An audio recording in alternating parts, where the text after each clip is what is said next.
p.m.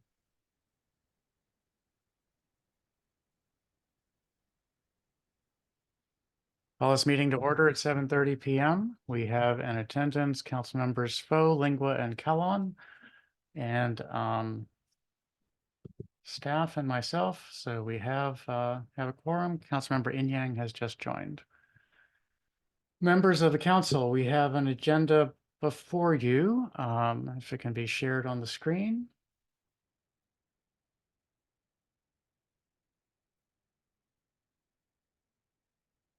Are any changes required to the agenda?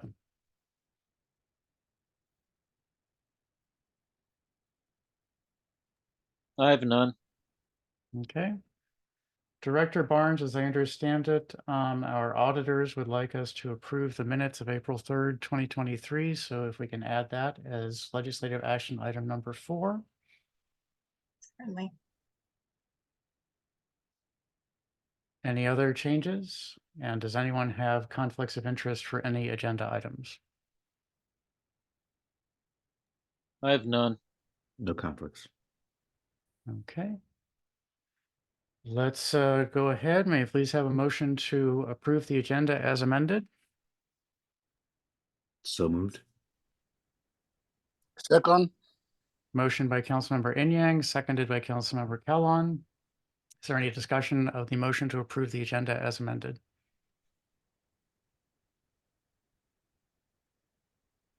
Are there any public comments on the motion to approve the agenda as amended?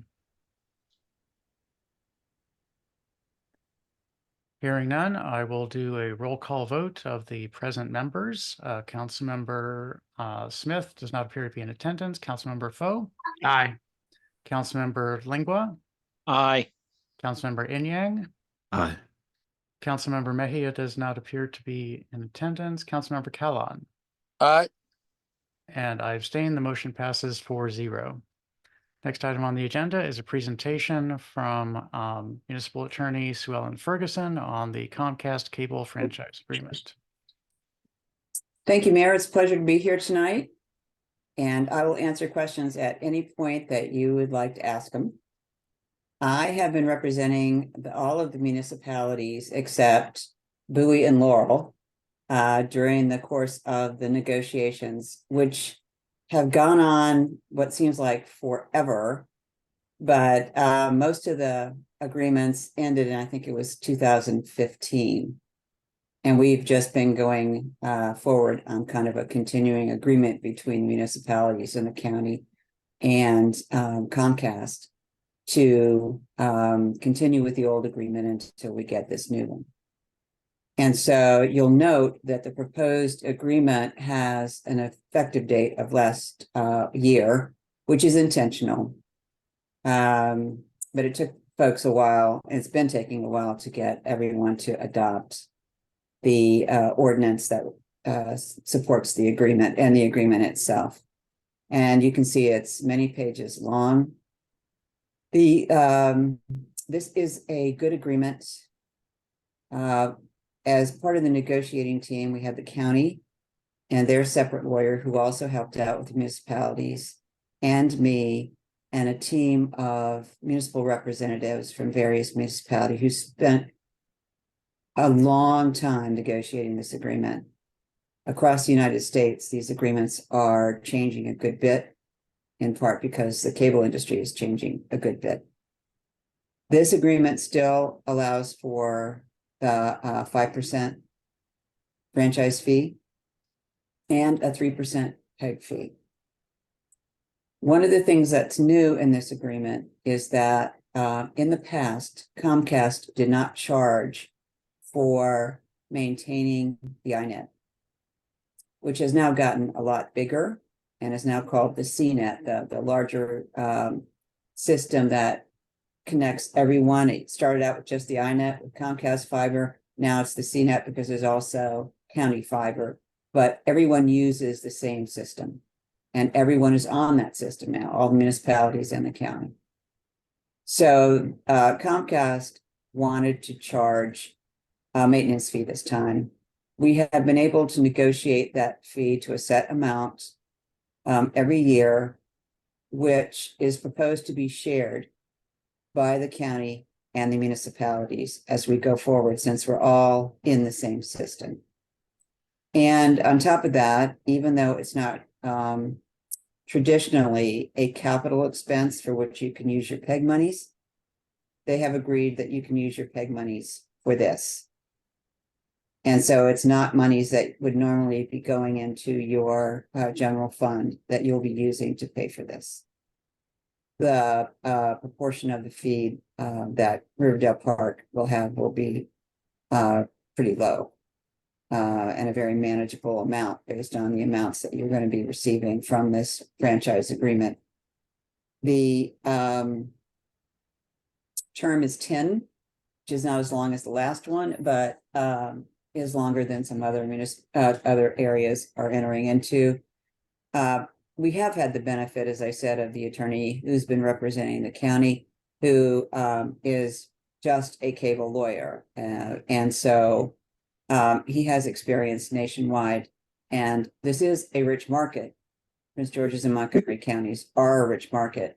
Montgomery County went first, and Prince George's County was second in terms of the negotiations. And it's a good deal. The team is satisfied that there's really not much being left on the table in this one. It's a difficult terrain that everybody's negotiating these days. Same with Comcast, because of the changes in the market.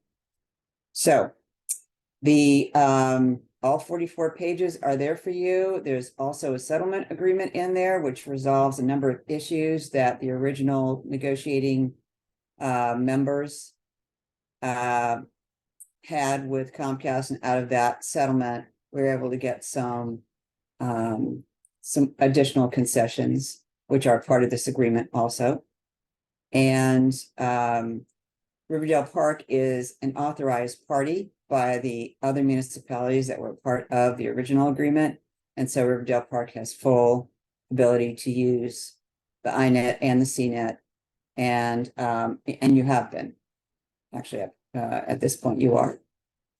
So this is, I know, a subject matter that will make your eyes glaze over. And I don't know if anyone has any questions about what's here.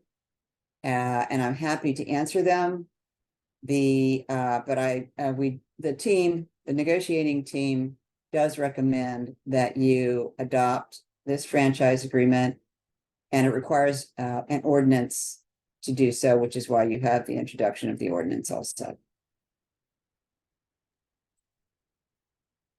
Thank you, Ms. Ferguson. Does that conclude your presentation? It does. Okay.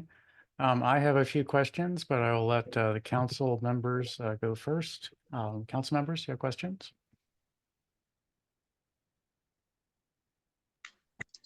I'll defer to your line of questions, Mr. Mayor. Okay. I will jump ahead and then allow any members of the public to ask questions if they wish. First of all, for some of our new council members who may not know this, the PEG is a fraction of the cable franchise income that goes towards capital equipment generally. So cameras, microphones, equipment for processing video, and so on, that we can pay for. It's money that goes into a reserved or a restricted fund in our balances, and we can spend it only on those items. And as Ms. Ferguson said, apparently we can use that PEG money towards the annual maintenance of the CNET, and the iNet. Our municipal or government-only network infrastructure that is independent of others, and that allows us to communicate in the event of emergency with other municipalities and with the county. And so it's important to have that capability should there be some state of emergency that the regular internet is not working. So one of my questions, Ms. Ferguson, is what is the Riverdale Park's obligation for the annual CNET maintenance? Do you have that number? I do not have that number off the top of my head. It's still something that is being, is going to go through the INET committee when we have the full committee meeting coming up. And I think we're having it in February. It will be, it's going to be proposed as part of budget going forward. The town currently pays a fee to be on the INET. And it's done on a basis of my recollection of the subscriber base. So the county, of course, is always the biggest payer into the system. And depending on how many subscribers you have, cable subscribers you have, it would be based on that. I can send over my educated guess on this.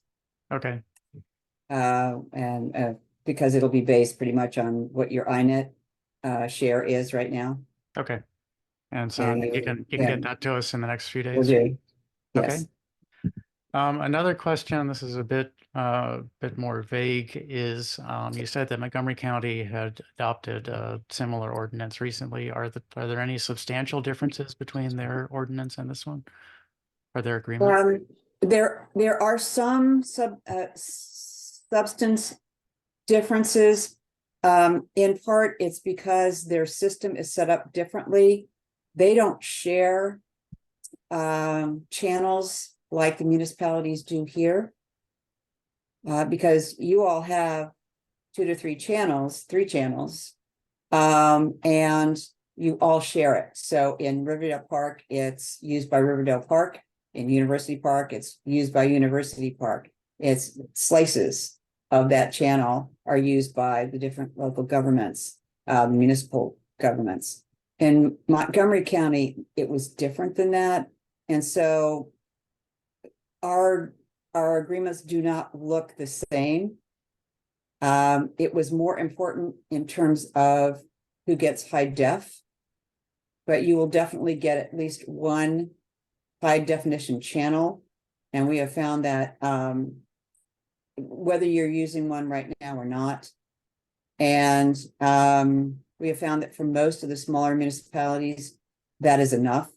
They're not really using their cable for generated programming other than to rebroadcast their their council meetings and things like that. There's very few of the municipalities that are producing different additional content other than bulletin boards and meetings that you have. And so for most municipalities, having a high definition channel will be enough. And, eventually they're going to go to high definition with everything. Mhm. So that will follow along, but you will still have the same number of channels that you Okay. have now, should you care to use them.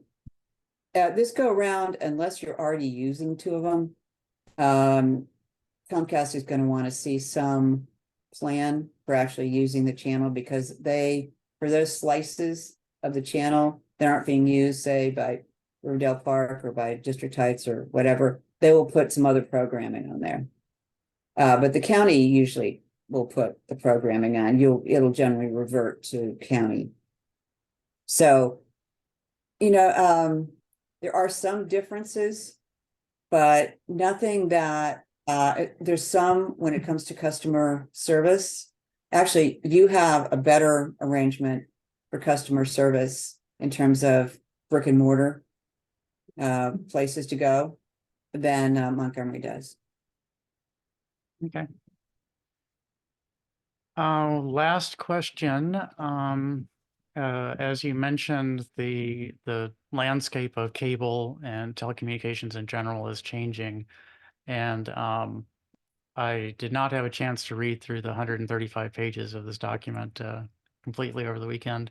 And a question that came up to me today is there any relief provided to the franchisee on, for instance, hanging 5G transmitters off of the cable system? Or do they still have to meet our existing law when they do that? This franchise is for cable only.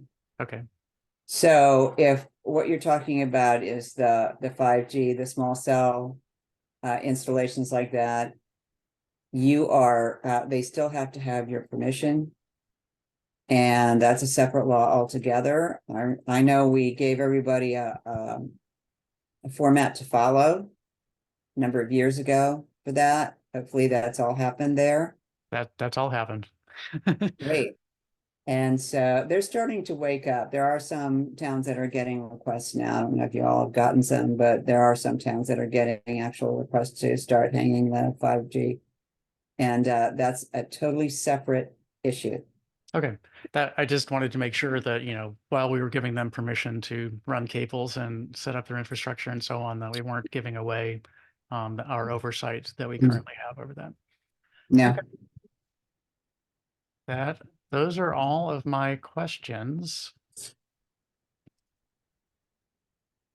So I will open it up again to council members if they have that's spurred any thoughts or any questions you might have.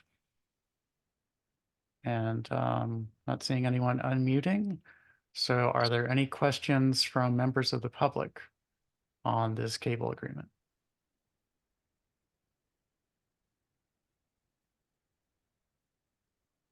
Okay, again, I'm not seeing any hands raised or microphones unmuted.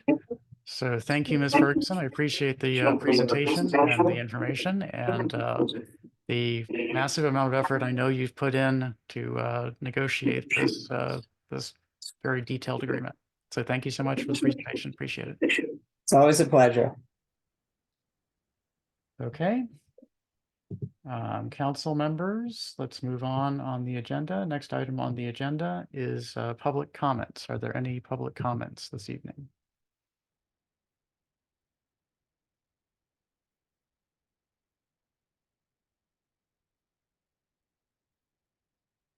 I was expecting a public comment, but I'm not seeing anyone raise their hand or unmute their microphone. So let's move on to our legislative action items. Give me just a moment to complete my markup of the agenda so I keep track of where we are.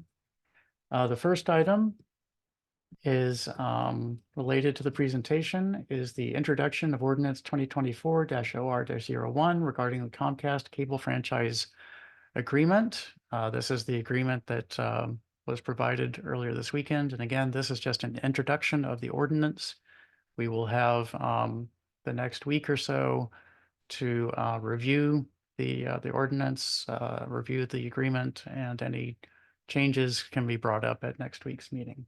We'll expect to approve this at the February 5th meeting. So would someone like to introduce the ordinance this evening?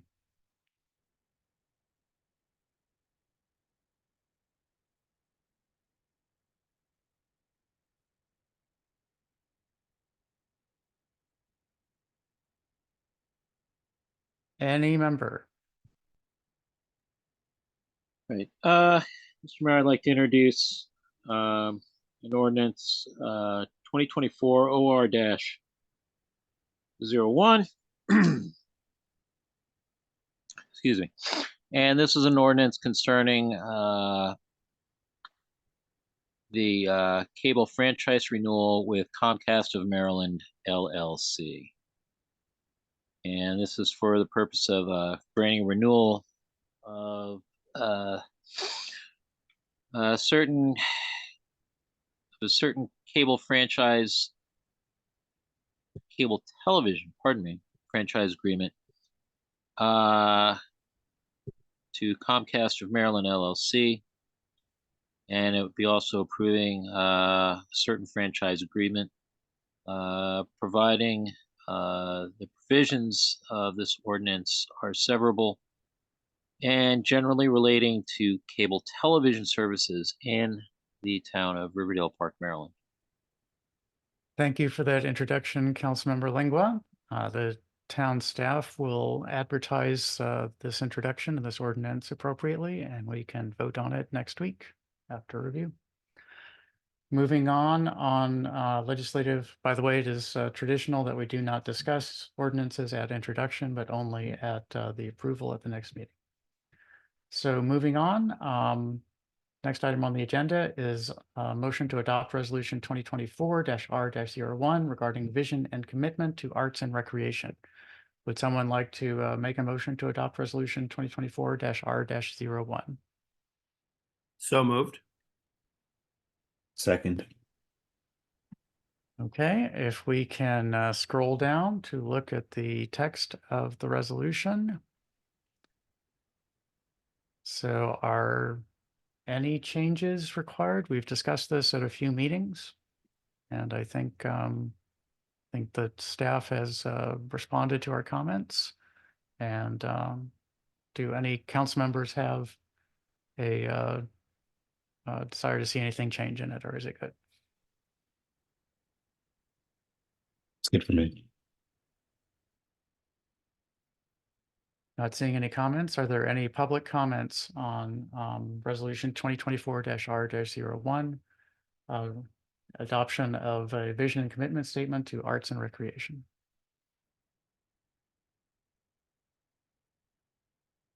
Hearing none, seeing no microphones being unmuted, I will do a roll call vote of the present council members. Councilmember Foe, Aye. Councilmember Lingua, Aye. Councilmember Inyang, Aye. Councilmember Kellon. Aye. And I abstain. The motion is adopted 4-0. Next item on the agenda is a motion to authorize the town manager to sign an agreement with Red Speed Maryland LLC for red light camera and parking permit enforcement systems. This, again, we have discussed at several meetings before. Would someone like to make that motion?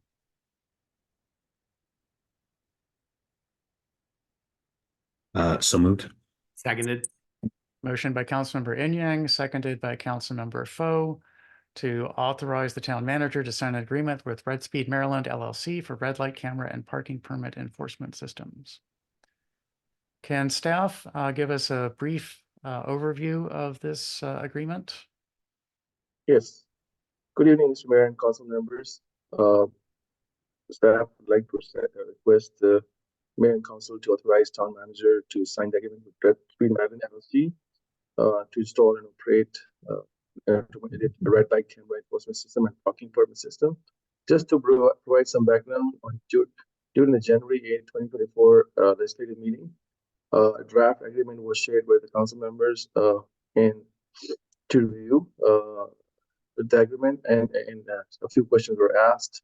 We did discuss those questions internally and address them with the Red Speed. The agreement primarily includes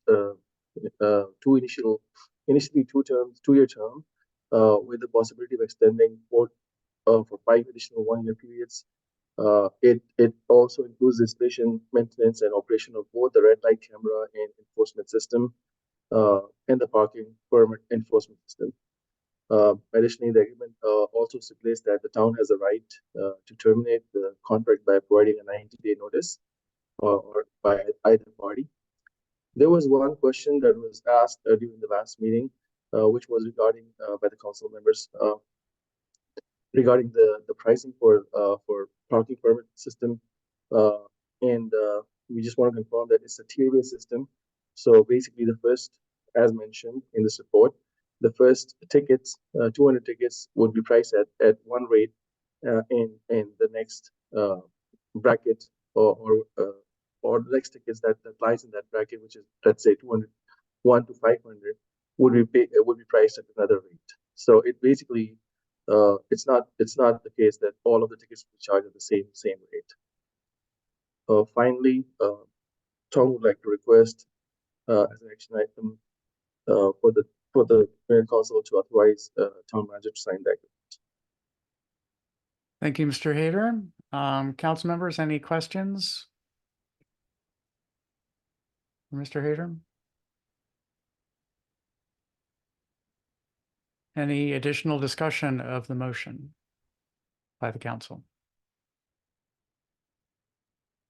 Just thank you for following up on those items. I know there was a lot of discussion about some of the finer points. I appreciate the staff taking it back and getting clarification. Thank you. Any additional council discussion? Are there any public comments on this, this motion to authorize the town manager to sign an agreement with Red Speed Maryland? Seeing none, I will do a roll call vote of the present council members. Councilmember Foe, Aye. Councilmember Lingua, Aye. Councilmember Inyang, Aye. Councilmember Kalan, Aye. and I abstain. The motion passes 4-0. The next item on the agenda, and this is the amended agenda, is the approval of the minutes of April 3rd, 2023. We generally do this in a regular session under a consent agenda. However, as mentioned earlier, the auditors have asked that we pass this. If whoever is controlling the screen could scroll down to the legislative action items. I suspect that was because there were some, keep going. Yes, so there's the building task agreement for the building demolition. I don't think there's a dollar amount in there. So then there was the purchase of license plate readers for 29,100, which was passed with 4 affirmative votes. Scroll down a little bit further. Acquisition of a leaf vacuum truck, which if you scroll down was for 262,275. And again, there were at least 4 positive votes on that. And I believe that is all of the financial items that are in there. So having reviewed those particular items, may I please have a motion to approve the minutes of April 3rd, 2023 as presented? So moved. Is there- Second. Motion by Councilmember Foe, seconded by Councilmember Lingua to approve the legislative meeting minutes of April 3rd, 2023 as presented. Is there additional council discussion of this motion?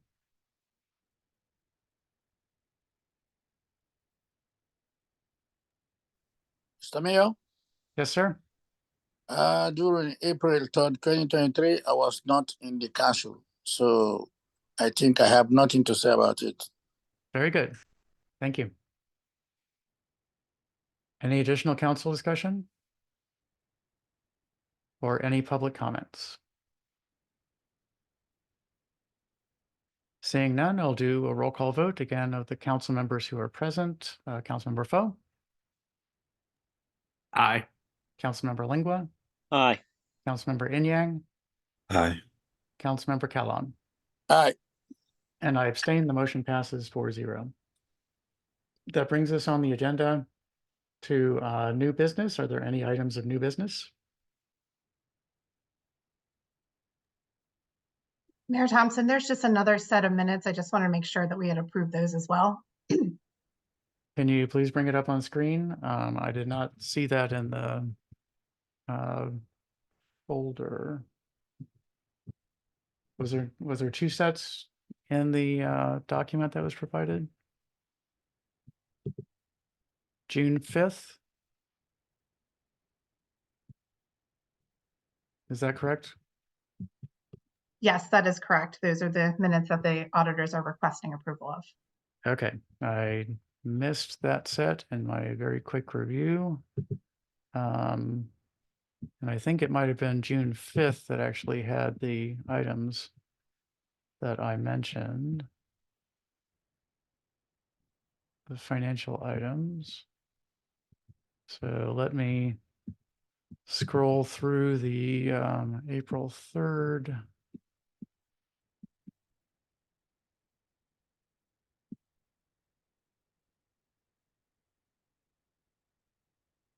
No, those were the April 3rd that had those items in it. So in the June 5th,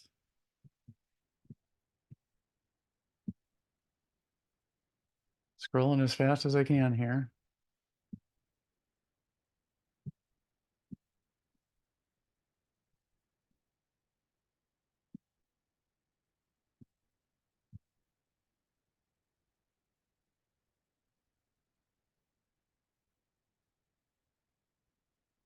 Well, I don't see why they are interested in that. There's some discussions of various road improvement projects, but I don't see anything there. But if the auditors want it, then I think we should give it to them. So may I please have a motion to approve the minutes of June 5th, 2023 as submitted? So moved. Second. Motion by Councilmember Inyang, seconded by Councilmember Lingua. Is there any council discussion of the motion to approve these minutes as submitted? All the microphones are muted, so I'll assume that's no. Are there any public comments on the motion to approve the June 5th, 2023 legislative meeting minutes as submitted?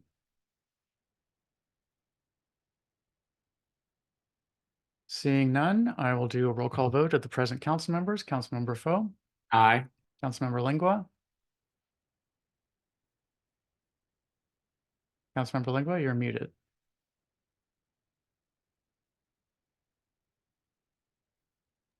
Damn fat fingers, aye. Councilmember Inyang, Aye. Councilmember Callan, Aye. and I abstain. The motion passes 4-0. So that brings us to new business. Apologize for missing the second set of minutes in there. Are there any items of new business? Mr. Mayor, the last meeting, I proposed this school bus stop stations. I think you said this meeting you are going to bring it up. What So I the- propose, huh? What So I that- propose, That was intended to be at the work session. I didn't know we were going to have a special legislative at that time. So we will have a work session immediately after this meeting. okay. So let me just wait until after this meeting, or what do you Yes. want me to do? Until the work session. Okay, thank you. Okay. Are there any items of unfinished business?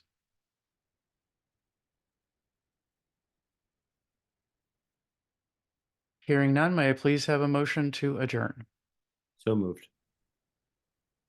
Second. I think that Callan got the second. Motion by Councilmember Foe, seconded by Councilmember Callan. This motion is neither debated nor discussed. I'll move immediately to a roll call vote. Councilmember Foe, Aye. Councilmember Lingua, Aye. Councilmember Inyang, Aye. Councilmember Callan. Aye. And I abstain. The motion passes 5-0. We are adjourned at 8:03 p.m. I will now immediately call to order the work session. This is a much more informal meeting, and we tend to follow the rules of order as best we can, but are a little bit more flexible, a little bit more informal. So are there any changes required to the agenda? And does anyone have conflicts of interest for the agenda?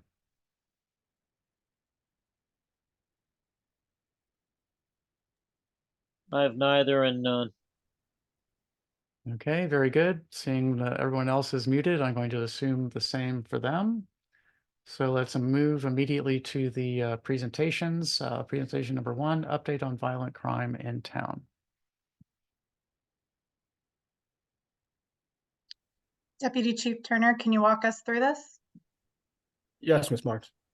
Good evening, Mr. Mayor and members of the council. Thank you for giving us the opportunity tonight to speak with you about violent crime in Riverdale Park. This evening, we will look at violent crime numbers for the past several years, compare any increases or decreases with us along with our partners in the county. We also look at a snapshot of violent crimes so far in 2024 and look at ways to take preventive measures. We could move to the next slide, please. So our part 1 violent crimes include murder, rape, robbery, and aggravated assault. And aggravated assault is anything that involves a weapon or serious injury. And we can move to the next slide, please. So as you'll see, we compared 2021 to 2022 and 2023. So we stayed pretty consistent with our numbers. However, you can see we saw an increase in commercial robberies, with a decrease in robberies of citizens and a slight increase in carjackings. Our murders were 0, down from 1 the year before and 2 the year before that. And our aggravated assaults also went down slightly, I believe, or up 1. I apologize. So we're seeing comparable numbers to what we've seen in the past. Our overall, like I said, our overall robberies are down. It's just that we've seen a transition to more commercial robberies and like I said, a slight uptick in carjackings. And I think you'll see later in the presentation where our county partners are seeing the same thing. We can move Chief to the next Turner, slide. just to be clear, these are calendar years, is that correct? Yes, the Thank year you very much. totals and calendar year, correct. And as you can see in 2023 and 2022, we had the exact same number for violent crimes, and they're both slightly up from 2021. But again, everything remains steady. Go ahead and move to the next slide. So this is our this is Prince George's County's numbers for their Hydesville station, which is District 1. As you can see as well, they had an increase in their total number of robberies, as well as their commercial robberies went up and their citizen robberies went up. And their carjackings went up considerably, 111%. And we're seeing this with our municipal partners as well. Maybe not to quite increase that the county police are seeing, but all of our municipal partners have seen an increase in their carjackings as well as commercial robberies.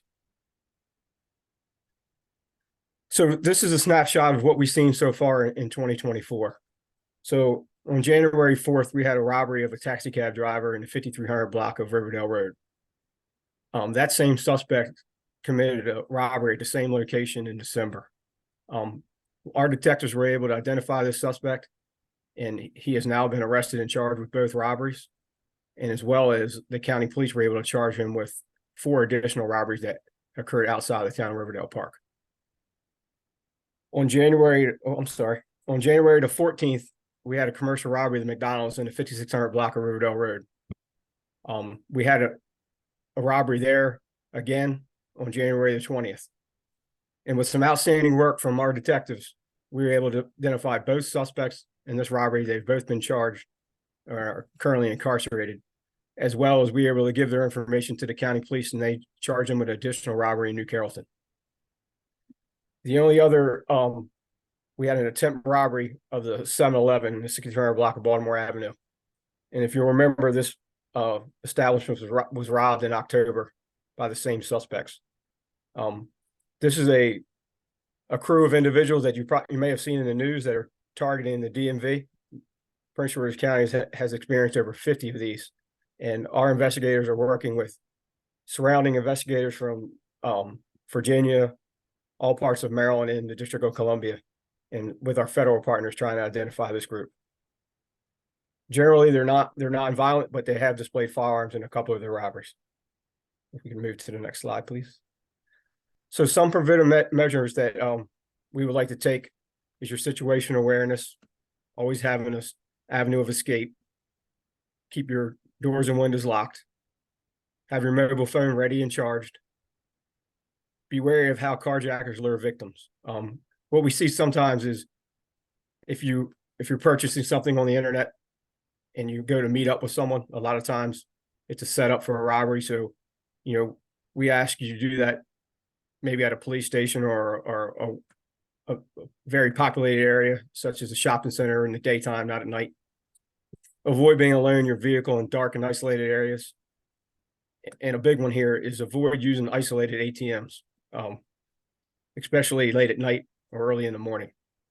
If you could use one that's inside of a location, it's better. And if you have any questions, myself and Lieutenant Garcia is here tonight to answer any questions you may have. Thank you, Chief Turner. Council members, do you have questions for Chief Turner? Mr. Mayor, Councilmember Foe, go ahead. I just wanted to say great work, RPPD, to have already have arrests in 3 of those 4 cases is astonishingly good and quick work. Speaking for the residents, we are grateful for the service you provide. So thank you both very much. Thank you. And I can't take credit for it. It goes to our staff and they've worked No, hard. when I got those emails that they'd already been arrested, I just thought this is fantastic to hear the response, and it advocates very effectively on behalf of our team. So thank you. Thank you from them. Mr. Mayor, Councilmember Calhoun, go ahead. I read the email. The town manager and our officers, they are doing well. I commend them for that. I hope they will continue to improve our TRP and Maryland as a whole. I commend all of them. I thank them for that. Thank you very much, town manager and our gallant officers. Thank you. Thank you, sir. Thank you, Councilmember Calhoun. Additional council comments or questions? Councilmember Lingua? Thank you very much, Mr. Mayor. One question I had regarding the investigation into the robberies at the 7-Elevens. How many law enforcement agencies are involved in this investigation? So, the District of Columbia, 2 jurisdictions in Virginia, Okay, Prince George's County, Charles Okay. County, Montgomery County, and Anne Arundel County. so And it the sounds like FBI. sounds like as well. 7 plus the FBI. Correct. Okay. All right, and an investigation this in depth and this broad, is there any requirements for a municipality like ours in terms of being a contributing participant that we need to be aware of in terms of how we're excelling, we're meeting needs, or are there ways that we could be meeting needs better? I don't believe so. Our investigators participate in a regional investigative meeting bi-weekly. So we're sharing information with other Okay. investigators and receiving information back, as Okay. well as we supply that information to MCAC, who puts that Okay. out to every law enforcement agency in the state of Maryland. Okay. And that information sharing is fluid? Yes, sir. Real Okay. time. Okay, great. That's all I had, Mr. Mayor. Thank you. Thank you, Councilmember. Any additional council questions or comments? Mr. Mayor. Councilmember, yeah, go ahead. I think I echo everyone's sentiments in terms of appreciation for the timely arrests and sort of the tracking of these incidents. My question was just in terms of how many investigators do we have on a staff of our size? Definitely impressed by the level of work so far, but curious in terms of just getting a sense of how many direct investigators are as part of our our PPD. So we have 2 full-time investigators and a supervisor. But it should be noted that every officer in the department is an investigator. So some of our minor cases are handed down to patrol officers as well, like theft or assault. If there's suspect information, it may not go to an investigator if it can be handled at a patrol level. But these serious crimes are all handled by our detectives. All right, thank you. Okay, any additional council questions? I will, not seeing any, I'll open it up to members of the public. Any members of the public have questions for Chief Turner?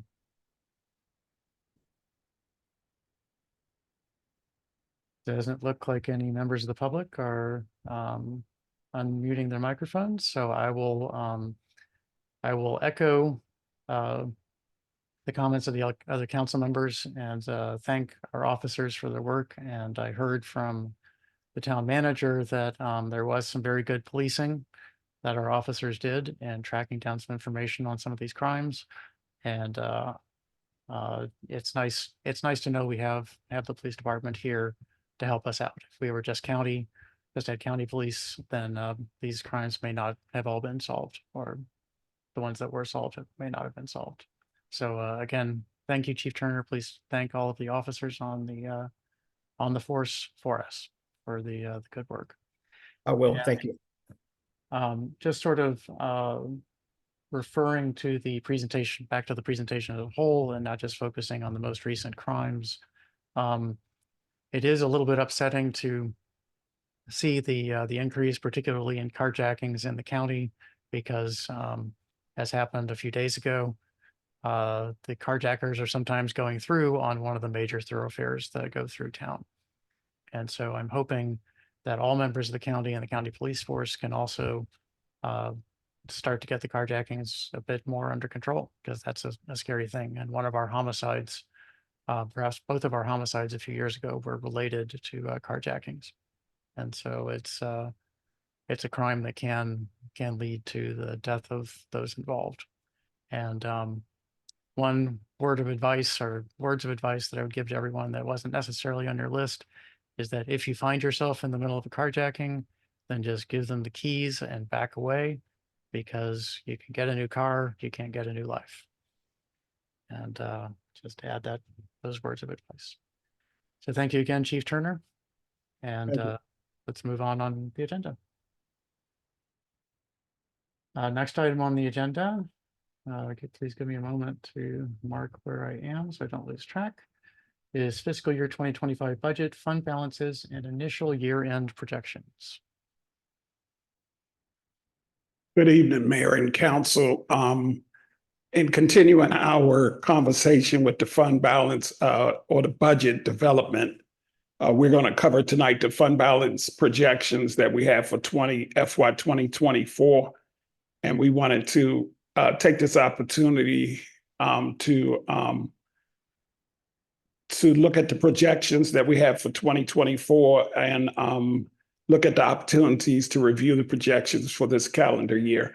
And also assist in determining, this will also help us assist in determining our FY 2025 budget. Can you go to skip the next page and go to the fund balance projections? Thank you. So our fund balance projections for FY 2024, the general fund, we initially projected $3,633,104, and we've updated the projection to $4,622,590. We updated the projection because we're looking at the based on the revenue net expenditure amount of $989,486. So we updated the projections because we expect to have a net expense, revenue net expense amount of $989,486. Under OPEB, we decided that right now we think we will, our initial projection was correct. The same with the economic development. We're keeping the initial projection. With the community development, we're keeping the initial projection. And on the health and wellness, we also felt that we could keep the initial projection. On the debt service, we are keeping the initial projection. Under the CIP, we marked that in red only because it's really early in the game right now for us to make a projection on the CIP, and also with the general fund. So we know that we will have to look at those numbers a little further, probably towards the latter part of February. So what we did here is just in general is the general fund reserve history. In 2022 for the general fund, we started with $5,250,963. In FY 2023, the ending is we're projecting $3,735,477. And 2024, we're saying $3,633,104. And this number is without the revenue net expenditure amount. OPEB, we're saying 281. We ended in 2022 with $281,950. In 2023, OPEB ended with $400,000. And in 2024, we're saying the ending balance will be 271,547. Community development, we're looking at 30,783 for 2022 ending balance. For FY 2023 ending balance of 500,000 and FY 2024 ending balance of 20,000. Under economic development, we're looking at in FY 2022, the ending balance was $2,218,138. In 2023, it was $405,957. And in 2024, it was $758,257. Director Smith, Yes, the economic development, that's where the ARPA money was, is that why? right, correct. And we transferred some of that money out of there to CIP to cover those expenses. Very good, thank you. Just wanted to draw the council's attention to that. No problem, thank you.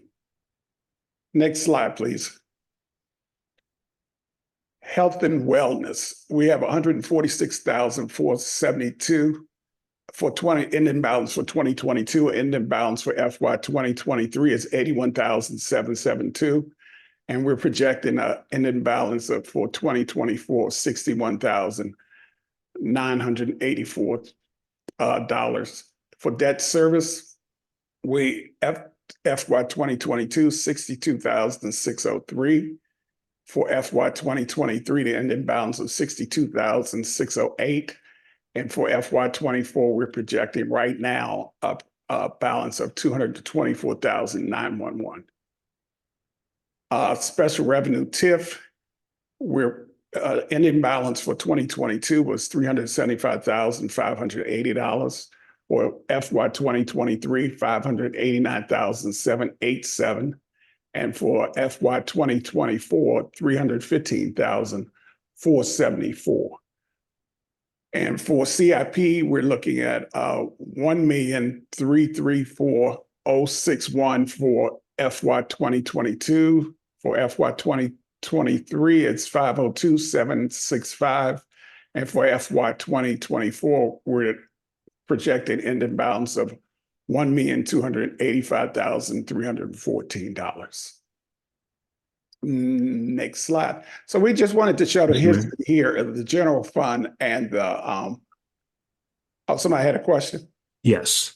Director, I appreciate that. I just want to get just make sure I'm reading this right. So when you're saying ending balance, this is what you expect the fund to be at the end of the fiscal year or going into the fiscal year? At the end of the fiscal year. At the end of the fiscal year. Okay. So Yeah, looking at so these 24 numbers are this is what we expect the balance to be entering into fiscal 25? Correct. That would be the starting balance. Okay. Got it. And so it's an assumption that all these funds sort of roll over into the next year? Correct. For the most part, correct. Okay. Got it. And then that first slide where you're talking about with like the red numbers for like the general fund total was like $1 million more.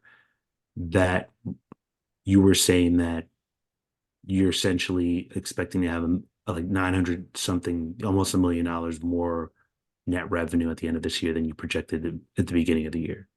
Correct. Okay. Thank you so much. No problem. So here we just wanted to show the history and the general fund history and also the excess of revenue over or under expenditures. So when we look at this here, you can see probably when we get towards 2022, 2023, and 2024, you see a decline in the excess of revenue over and under expenditures. So we're looking at in 2022, we had $2,094,385. In 2023, it went down to $1,386,682. And in 2024, we're projecting $989,486. So we are seeing a decline in that number there. And we're not putting up a red light yet, but are putting up a caution sign.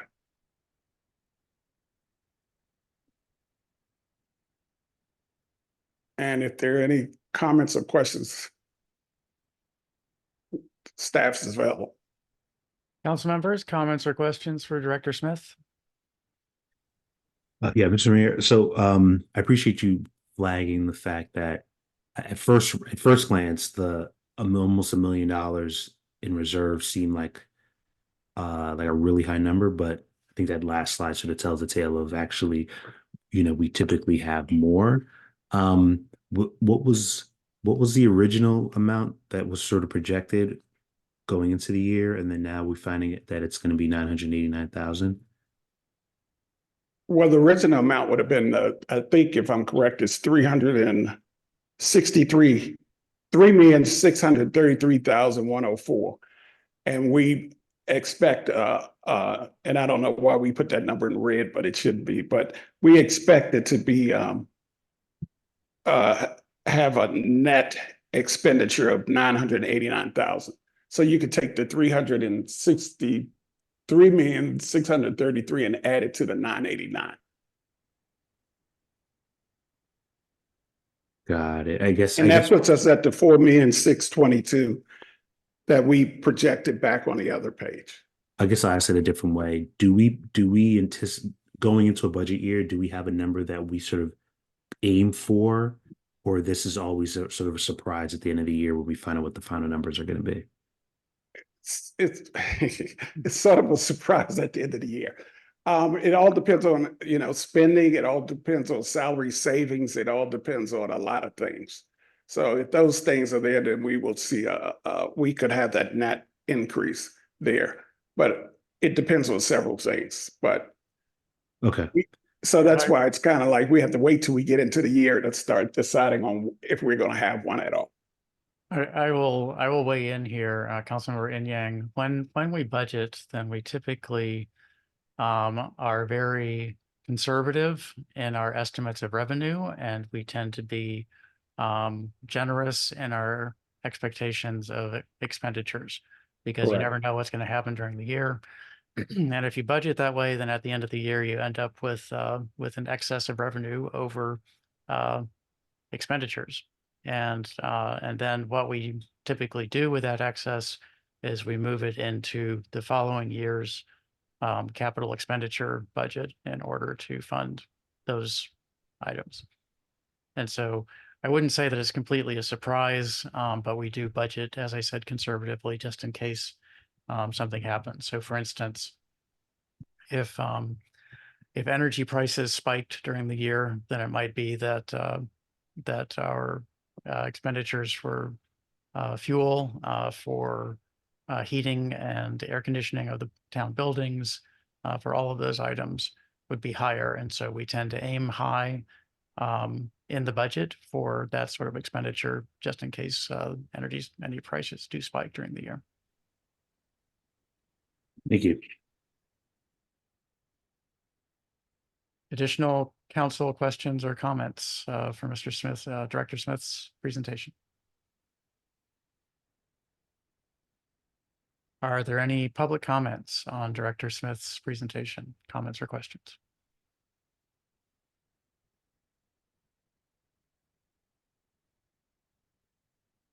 So I have one question, if you can scroll back to the previous slide. And that is Director Smith, the current expected excess of revenue over expenditures of 989,486 is our estimate right now. And I presume that the other numbers are final numbers. And Except 2023, we're still waiting on the final audit. okay. But that's roughly the right number. It might be off by $10,000 or $20,000 or something like that, but it's unlikely to be too far off. Yeah, it shouldn't be a major difference. And so my memory is that we tend to hit those estimates pretty closely at the end of the fiscal year. So it's probably going to be, $1 million, just give or take, at the end of this fiscal year when we finally get it. Because we always have these estimates at this time of year, and then at the end of the year, it's turned out that we have been pretty good with those estimates. Councilmember Lingua is always asking that question at the end of the year as we get to the final number. So is that correct? That's correct. Okay. Very good. That's my only question or comment. And I'll just note that the 2024 number, while it's certainly down by a lot from 21 and 22, it is not down enormously from 23. 1.4 versus $1 million is it's a big drop, but it's possible that it's not going to be that bad. So appreciate this new information and estimate, and it'll be good to have this going into budget season. Thank you. Okay, unless there are any additional questions, I'm going to move on to the next item on the agenda, which is my report. I will have a pretty short report this evening. First of all, I should have started out the evening by mentioning that Town Manager Listician is ill. He injured himself and was unable to attend because of that injury. He expects to be back up and around the next day or two. I just wanted everyone to know that that's why he isn't here this evening, and Director Barnes is taking his place at this meeting. The usual update on COVID, the COVID numbers, diagnoses, wastewater numbers all seem to be dropping. That's very good news. Hopefully that's not just an impact of the cold weather and people staying in, but is actually indicative that the season may have peaked and may be dropping. I will mention that for the last several weeks, things have not been going perfectly. We've had nationwide approximately 2,000 deaths a week. And so we are not out of the woods, but it does seem to be getting better. All of the indicators, all the respiratory illnesses have dropped significantly from a few weeks ago. Next Wednesday, there will be a meeting of the Mixed Use Town Center Local Design Review Committee. That's on February 7th at 7:30. There will be an in-person component of this meeting. It will be a hybrid meeting for those who want to join virtually. Please stay tuned for more information on that. And at least one item on the agenda will be the the small building of the Lofts project in Town Center. So I know a lot of people are interested in that. Wanted people to know that that meeting is happening not 2 days from now, but 9 days from now, so February 7th. And last but not least, you can give me just a second to get the item up on screen. I sent an email to the council about Senate Bill 484. And this has been introduced and discussed, and it is basically a state override of certain local land use decisions, and in particular, the county zoning ordinance, which may set a number of units in a particular zone as being limited in some way, that this might well raise that limit in order to encourage more the creation of more housing and more affordable housing. In particular, there's a class of development which would have a significant set aside of affordable units in it, and that would allow increasing the number of units over the current zoning limits by up to 30%. And this came to my attention over the weekend. I've talked to Town Manager Listician about this. We have some inquiries out with MNC PPC and hope to find out more about this. We may want to write a letter next week to send to our state delegation with our opinions on this act. So that is all that is in my report for this evening. Unless there are any questions for me, then we can move on to the town manager's report. Director Barnes, will you be presenting the town manager's report? I will, thank you. Good evening again, Mayor Thompson and members of the council. We just have a few items tonight. We wanted to recognize the work of the DPW team. They did a great job with the recent snow events this month. So kudos to them for their hard work, and we're really proud of the job that they did.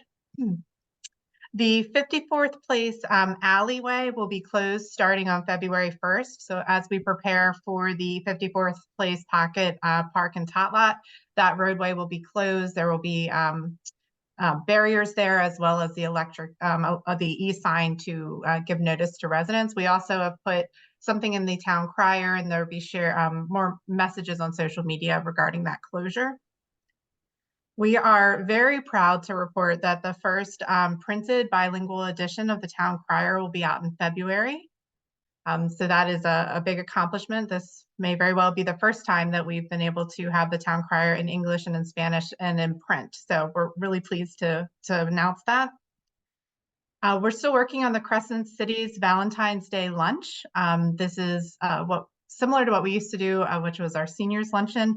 Unfortunately, we are unable to have outside visitors for this event, so it'll be a little bit different, but we're still pushing forward to have something on Valentine's Day for the residents at Crescent Cities. We also received some outreach from Riverdale Park Station from Cushman and Wakefield about a 5K, a St. Patty's Day 5K. So there may be some road closures coming up. The event will be held on March the 16th. So as those details are finalized, we will ask the representatives to come in and tell the mayor and council a little bit about that. So those are some things that are coming up. We did have a couple of questions at the January 8th meeting regarding the farmers market dollar program. We had some questions about the discretionary spending and transfers from other programs. And I'd asked Director Shelton if he could respond to some of those questions that the mayor and council had on January 8th. Absolutely. So in regards to the balance of the economic development funds and whether or not those could be used for the farmers market dollars program, staff are anticipating that not all of the funds are going to be expended for the economic development fund this fiscal year, and development services is working with finance to see if there's a way that this balance could be used to assist the farmers market dollars program. The Development Services Department is still seeking a grant in order to maintain the farmers market dollar program as long as possible. It is clear, though, that many of the grants that are available would require that the farmers farmers market dollars eligibility requirements be modified somewhat in order to be eligible for these grant programs. Sorry. All right, and in regards to the discretionary spending within the farmers market dollar program, there really isn't any farmers market dollars discretionary spending. The program is marketed using funds from the Administrative Services Department budget, and the cost of the fund consists strictly of the funds distributed to the households and the distribution service that we're using. And so that's excuse me. Those are if there are any questions on those things, I'd be happy to answer them via email after the meeting or something like that. So back to you, Director Barnes. Thank you, Director Shelton. Mayor and Council, that's all that we have tonight. If there's any questions. Thank you, Director Barnes. Are there any questions for Director Barnes or for Director Shelton? I have no question. Thank you, Councilmember. Looks like everyone else is still muted, so I will assume that no one else has any questions either. So let's move on the agenda. The next item on the agenda are council, committee, and ward reports. And I still don't see Councilmember Smith, so let's start with Councilmember Poe, Ward 2. Good evening, everyone. I will save a majority of my comments for our next legislative meeting. Only thing I wanted to highlight tonight was I've been looking to activate myself a little bit more for Black History Month. The University of Maryland's 1856 project, which is studying slavery at the University of Maryland, is hosting its first annual research update on February 7th, 2024. I've shared the link for this with town staff with a few council members. If you're interested, please reach out, or you can just Google search 1856 Project and see what they are up to. It is just an incredible. It's incredible to have a university on site studying the impact of slavery locally, and I think it's going to be a great place to center dialogues moving forward, and I'm really looking forward to it. I have nothing else, Mr. Mayor. Thank you, Councilmember Foe.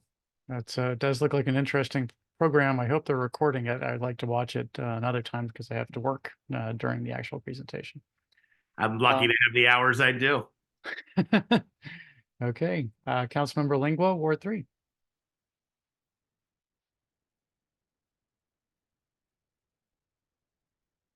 Councilmember Lingua, you are muted if you are speaking.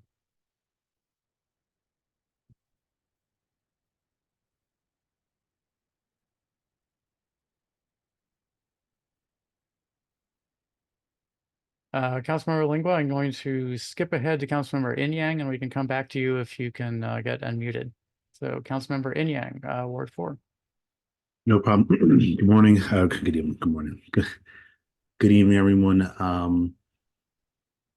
I echo the sentiments of Councilmember Foe in terms of the particular event in general, but I think this as we are entering into Black History Month, one of the things that I'm really interested in is, as like a town, how we can think about programming and sort of what that looks like moving forward. Was able to meet with director Maya from the Riversdale mansion, and sort of met her for the first time and had like a good discussion with her, along with Betsy, who is from my ward, thinking about the Loeb Fellowship. And so, we talked about this a couple of times, but it was comforting and reassuring to sort of see the opportunity that's there, to see people who are passionate and sort of overqualified in certain positions to sort of do this. And so definitely excited about what the future holds. I was trying to pull together an event for this month, and it may not come to fruition, but I would hope that we would have some sort of go-to, Black History Month programming that as a town will know is there, and we can sort of set our calendars to it in the future. And so that's sort of top of mind. And then I think also, more recently, a few weeks ago, maybe 2 weeks ago, was sort of told, was alerted from neighbors about the trolley trail, in between Woodbury and Van Buren, pretty much right in front of my house, about cars sort of driving down on the road itself. And my front door camera actually looks right onto it, was able to actually find the exact timestamp. There was a person standing in the crosswalk, waiting across the street, and a car was trying to turn into it. And so there's some type of altercation with the pedestrian, and then this car drove along the trolley trail. And this isn't the first time it's happened. It's probably the third or fourth time that I know of. And so have reached out to Councilmember Eric Olson, because I knew that the Parks and Planning sort of oversee that part of the trail. And so there's an ongoing email trail about trying to get, I think they're aware of it. It's happened before, so they weren't surprised. And I think now it's sort of a question on how best do we prevent cars from driving. They have some hesitance about installing bollards, even though they're on the opposite side of the street, for the other reasons. So that's definitely something I'm chasing down and following up on. It seems like a simple fix, but I think the advantages of having super wide trails is that it allows for both walkers, bikers, sort of pass each other without having, major issues. But at night, a visitor who's not familiar with the area may take that as a road, because it can fit about a car. And obviously like the amount of dogs and kids and like everyone uses that trail. So it's extremely dangerous to have cars driving down there. So I know we've been talking bike walk, safety, and it can sound theoretical at sometimes, or this thing that we should talk about, but I feel like I'm always reminded every week at least by something where it's like, and this is why we value it. This is why we talk about it, because the stakes are high, and people driver behavior is what it is, and we have to sort of do our best to try to mitigate the risk as much as possible. That's it for me. Thank you so much. Thank you, Councilmember Inyang. That sort of physical barrier, I think, is really important. And I did see your correspondence with Councilmember Olson about that, and I will follow up in future discussions.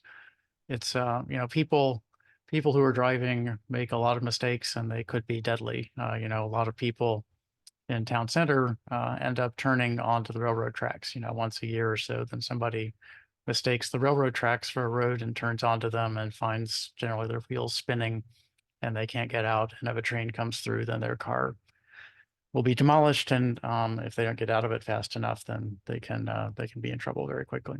So same thing with the trolley trail. Looks too much like a road.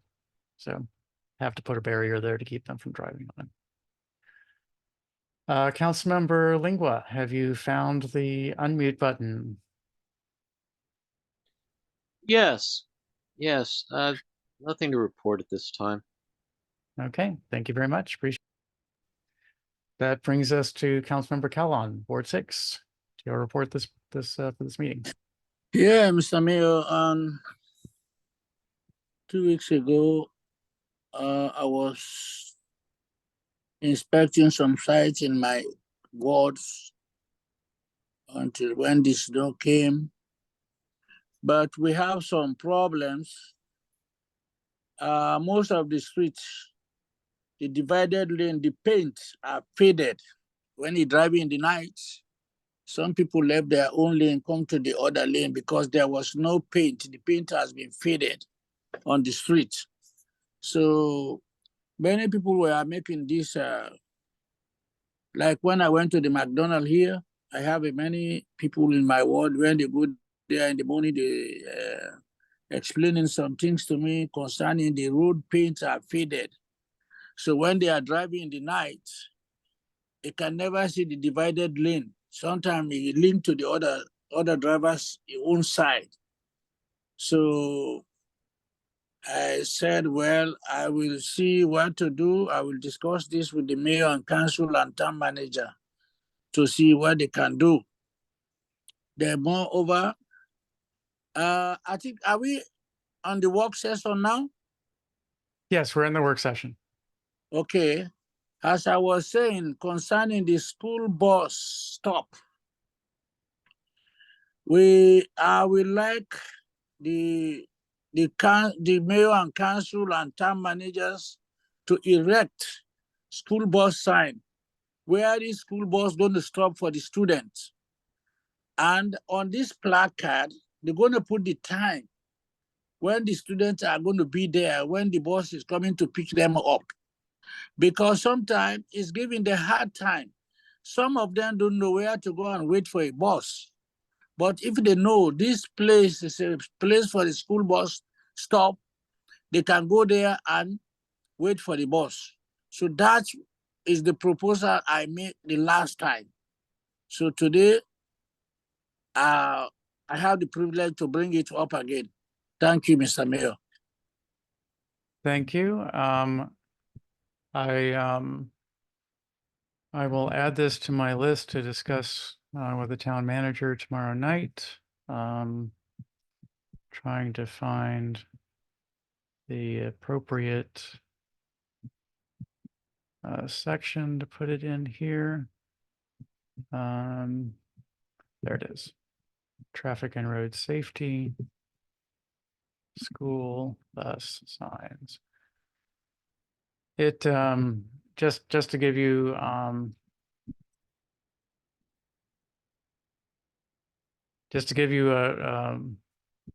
frame it. This is, of course, will require coordination with the county. I know that when my my older son was taking a school bus in the morning, that sometimes the county shifted exactly where it was, moved it from one house to another over the summer. The times would sometimes shift, but we can certainly look into this and have discussions with the county about the possibility of having signage there. Okay, Mr. Mayor, because you see, I'm seeing a lot of students. Sometimes they walk on foot, the bus gonna leave them. But if they know this place is the bus stop, school bus stop, you have a sign there, the time is there, the time is supposed to be there.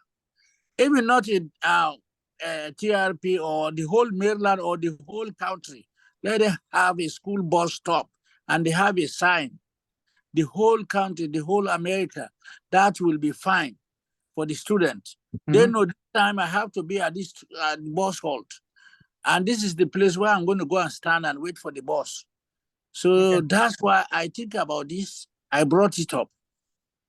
Okay, well, I can tell you that I don't know what happened after my younger son graduated, but certainly just as he was preparing to graduate, then they were starting to track the school buses in real time. And the students not only knew when the bus was supposed to arrive, but they knew when it was going to arrive. And I don't know what happened to that. It may be that that program was dropped, but I think this is all fine.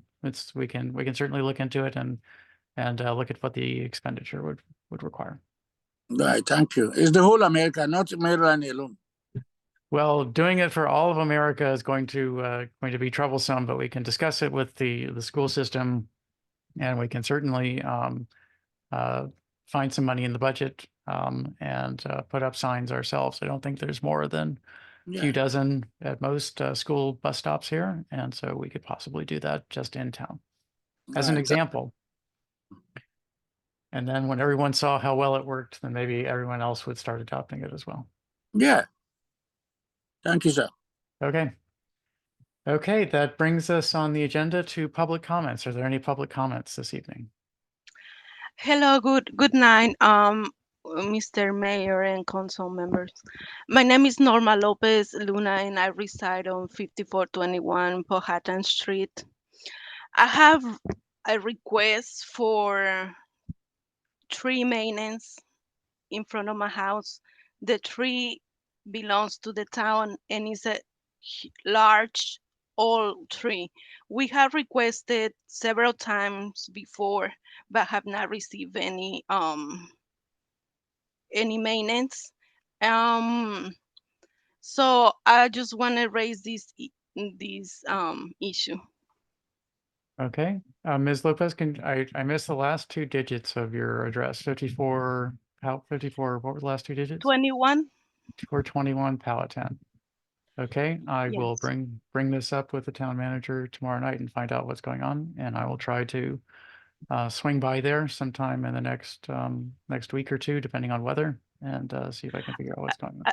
Yeah, I just wanted to give you a brief background. Like 2 years ago, the city performed an assessment on the tree, and I sent emails requesting like the results of the assessment, but didn't receive any. And with this weather, every year there's a lot of branches, they fall down and they have damaged some of my property and my neighbors. So I will greatly appreciate if you follow up on this matter. Thank you. Okay, and if you do have damage from a street tree, then you can submit a request that be reimbursed. We submitted a claim, and the town the claim was denied because they say that the town is not liable because it was a GATS like it happens. It was Right. I'm not able to explain it, but it wasn't like Yes, they just didn't know that those were gonna fall. Okay. As I said, I'll follow up with the town manager tomorrow night on this and find out what's going on. All right, thank you. Just a moment to put this in my tracking system. Oh, I have something else to mention. I reached out to the Maryland Department of, I believe, Park and Recreations, the department that performed the tree inventory assessment, I Yes. believe. So they told me their assessment on these tree states that the tree needs to be trimmed. So and it was performed by a tree specialist. So I can forward that email as well to you. So it's showing that the tree needs maintenance. Okay, please do forward that to me, if you don't mind. Sure, thank you. Thank you. Okay, are there additional public comments this evening? Okay, let's move on to work session discussion items then. First item under that section is fiscal year 2024 revenue update.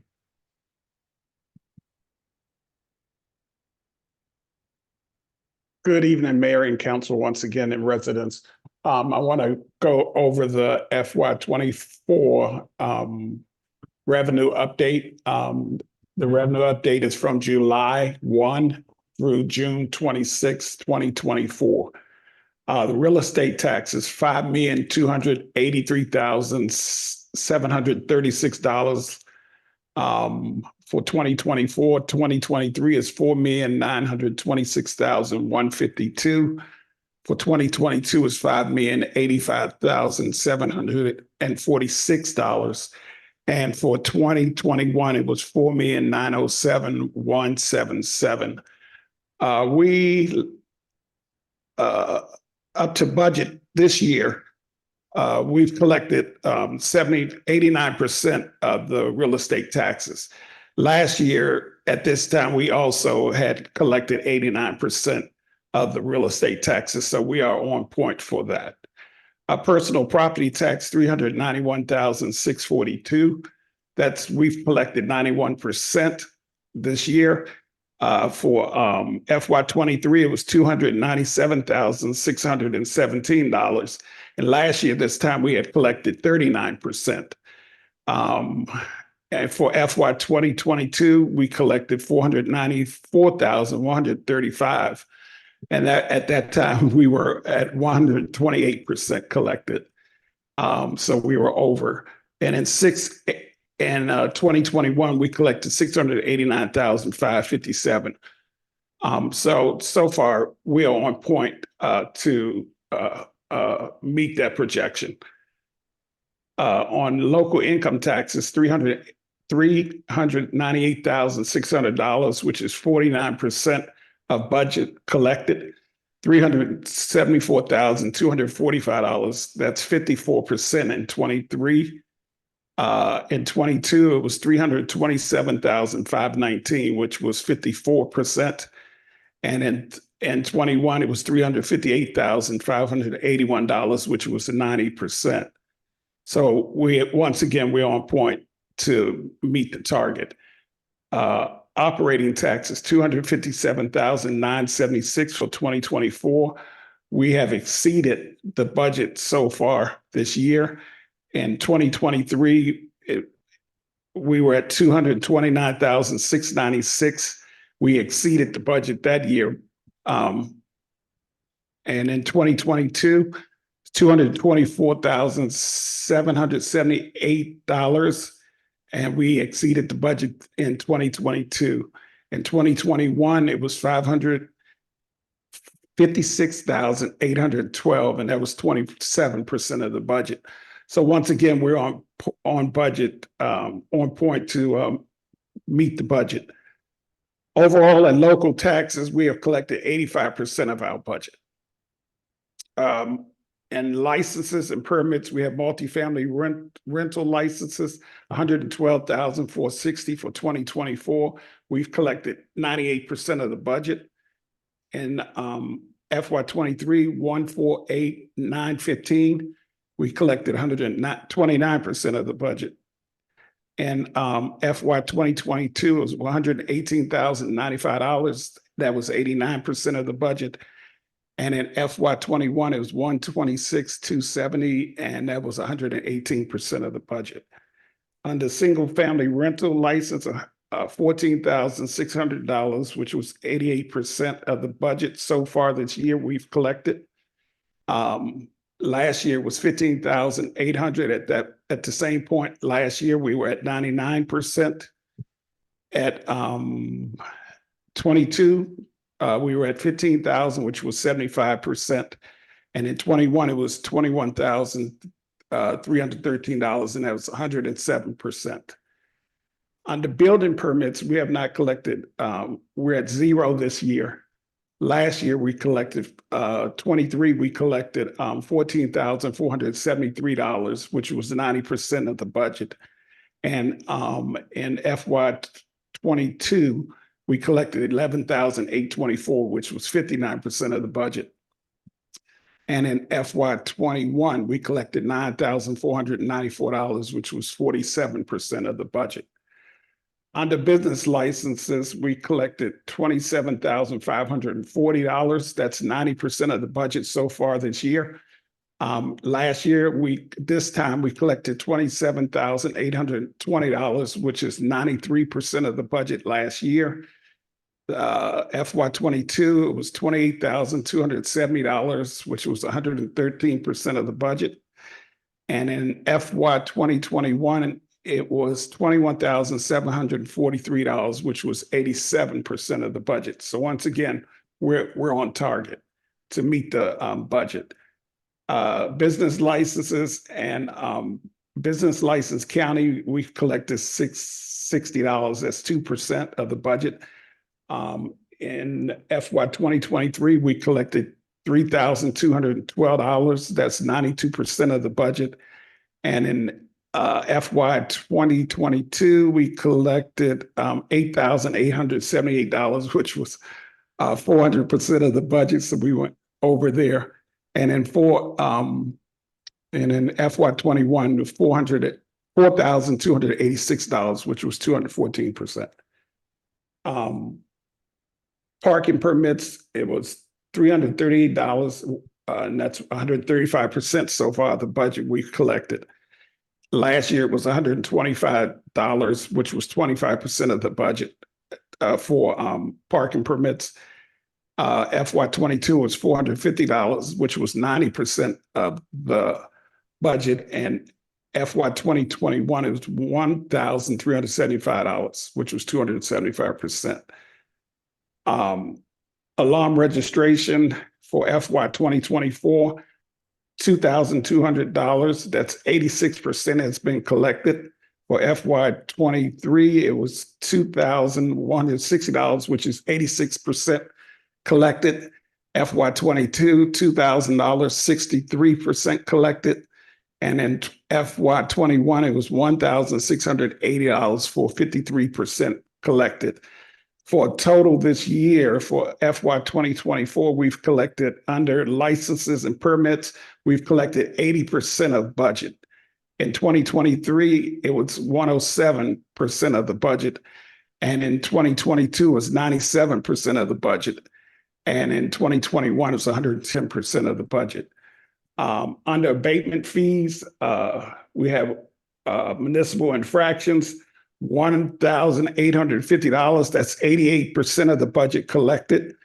Under FY 23, it was $31,680. That was way, it was 1,509%. We had an active year. And under FY 2022, $22,600 to 93%. And under FY 2021, $800, which was 29%. I won't read each of these, I'll just give you the final number there. Under fines and forfeitures, we have collected $22,620, which is 48% of the budget. In 2023, we collected $30,640, which was 77% of the budget. In FY 22, we collected 23,593, which was 51% of the budget. And in FY 2021, we collected 26,472, which was 50% of the budget. We're a little behind there, but I don't think we're a little behind there, but I think that's okay. That just means people are doing the right things. Hopefully. Then we have Safe Speed for students. We have $535,394. So far this year, we've collected 52% of that. This time last year, we had $691,294, and we had collected 93%. So we are seeing a decline there, and I don't think it's a surprise to most of us because the part of it is because of the bike lanes on River Tech Court. So we've seen a decrease in tickets there, but for the last couple of months, we started to see an increase again. So just want to bring that to the attention. We are behind there, and right now, that's my yellow light. There's a little caution there because I'm not sure where that number is going to land. In 2022, it was 776,673, which 164% had been collected. And in 2021, it was $457,005, and we had collected 97% at that time. Okay, thank you, Director Smith. Are there questions for Director Smith on the revenue report? Revenue update. Mr. Mayor. Go ahead, Councilmember Inyang. I had two questions. One was around the municipal infractions on that outlier year. I'm assuming maybe we got it all figured out. And that's why we ended up having to find one of the apartment complex because they had some infractions. So hefty infractions. So that was a weird, outline. Yes. Got it. And then is it safe to say that the numbers that we see here are already sort of reflected in the earlier fund balance estimates that you presented? Yes. Okay. And so that 900, almost $1 million or so, give or take, expected revenue, that includes the assumption that the Safe Speed for students number will be, substantially lower than years past. Yes, we try to take that in consideration. Once again, it is a guesstimate, but we do try to take that in consideration, and we will have better numbers within the next few months. Okay, thank you. Any additional council questions or comments?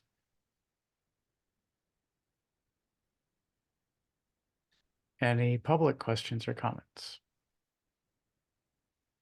Thank you, Director Smith. Appreciate the report. Always very informative to see where the money is coming from. So let's move on work session discussion items. Item 2, bus stop improvements, CIP project 20DS02. Good evening, Mr. Mayor and council members. I would like to provide an update on the bus stop improvement project. At present, no formal action is requested. Instead, staff seeks the opportunity to provide an update to Mayor and Council on the process for the invitation to bid. On November 6th, actually, sorry for the typo there. It should have been 6th instead of 3. Just wanted to mention that. Staff discussed proposed locations and designs for bus stop improvements with the Mayor and Council. As a follow-up, an ITV was released on January 16, 2024. The bids are due on January 31st, 2024. Staff aims to receive bids for various types of bus shelters, including standard design shelters with solar panels and green bus shelters, as discussed in the previous meeting. A review committee will evaluate the proposals formed of staff and town on-call engineering Finoni company. The review committee aims to evaluate the proposals and expected to select a contractor for the consultation by the mayor and council before February 5th, 2024 legislative meeting.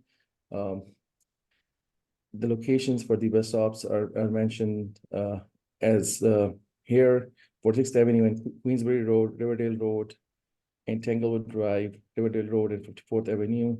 The total budget for this this project is $100,000.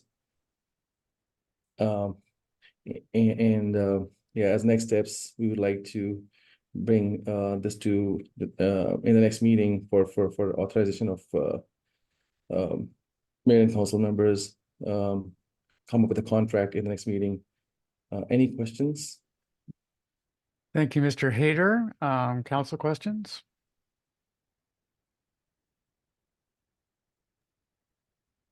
Councilmember Yang, go ahead.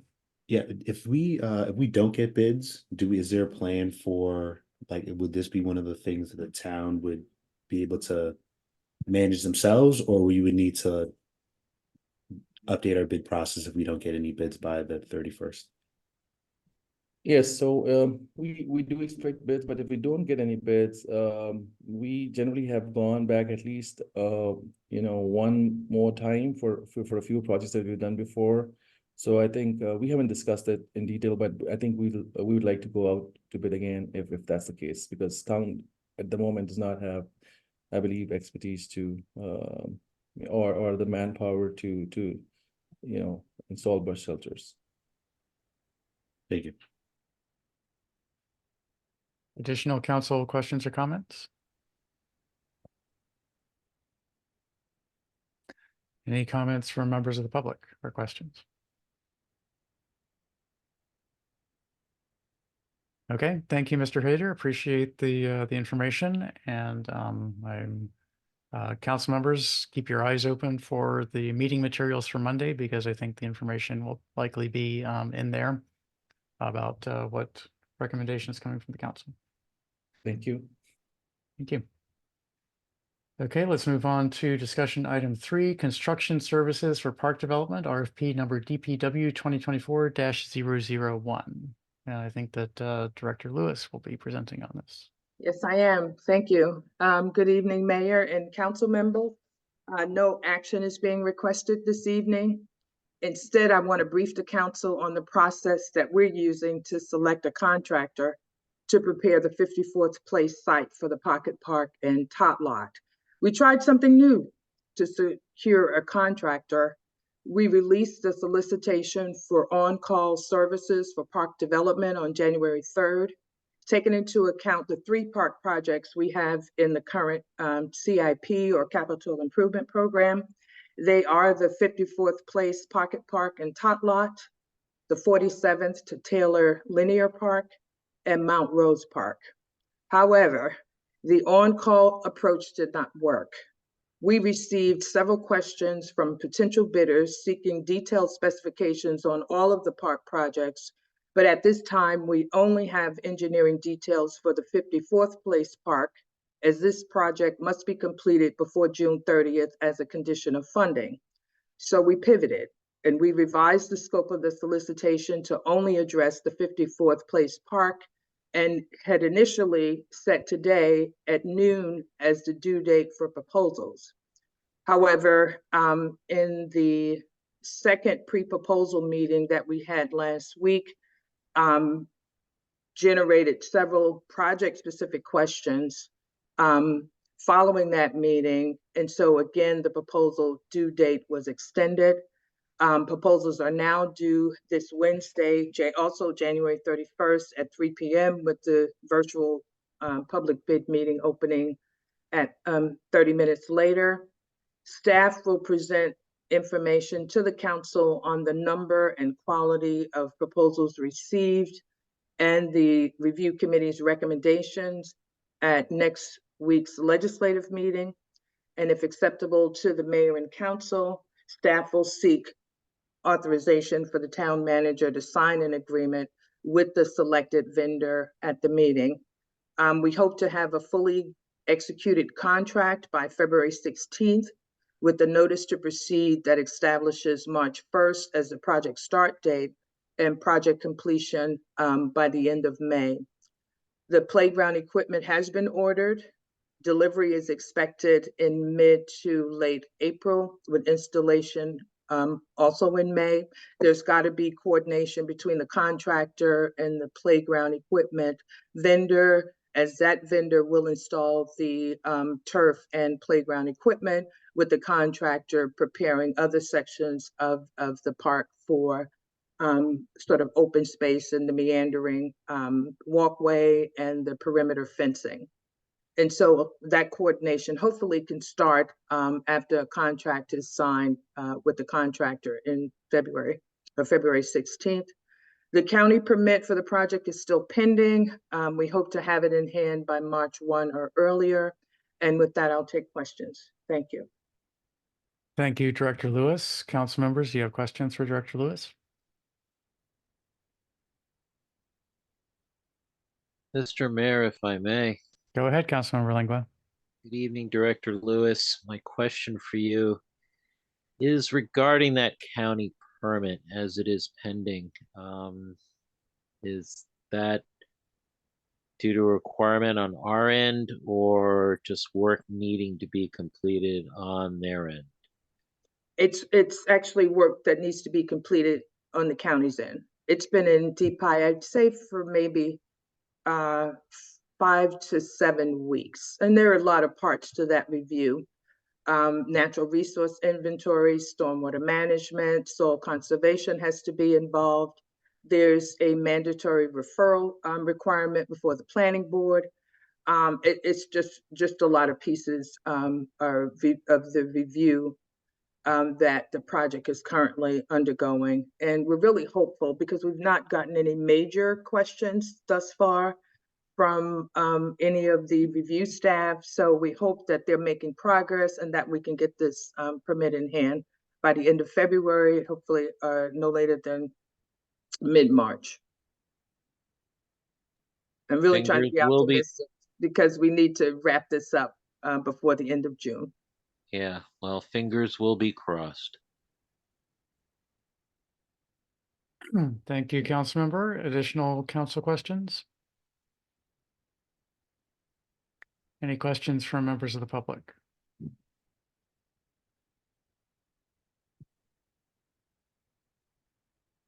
Okay, thank you, Director Lewis. So were there any, so because there were outstanding questions and the deadline was included, there were no submissions today, is that correct? No, it was extended to Wednesday at 3 p.m. So we didn't anticipate any questions. In fact, we released our final addendum earlier today. Okay. Thank you very much. Thank you. Okay, let's move along on the work session discussion items. Next item, item 4, update on the Safe Streets for All grant, SS4A grant.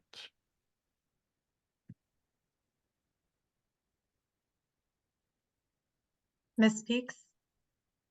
Thank you. Good evening, Mayor and Council and members of the public. We seek to update you on give you an overview and to update you on the Safe Streets for All grant program. Next slide, please.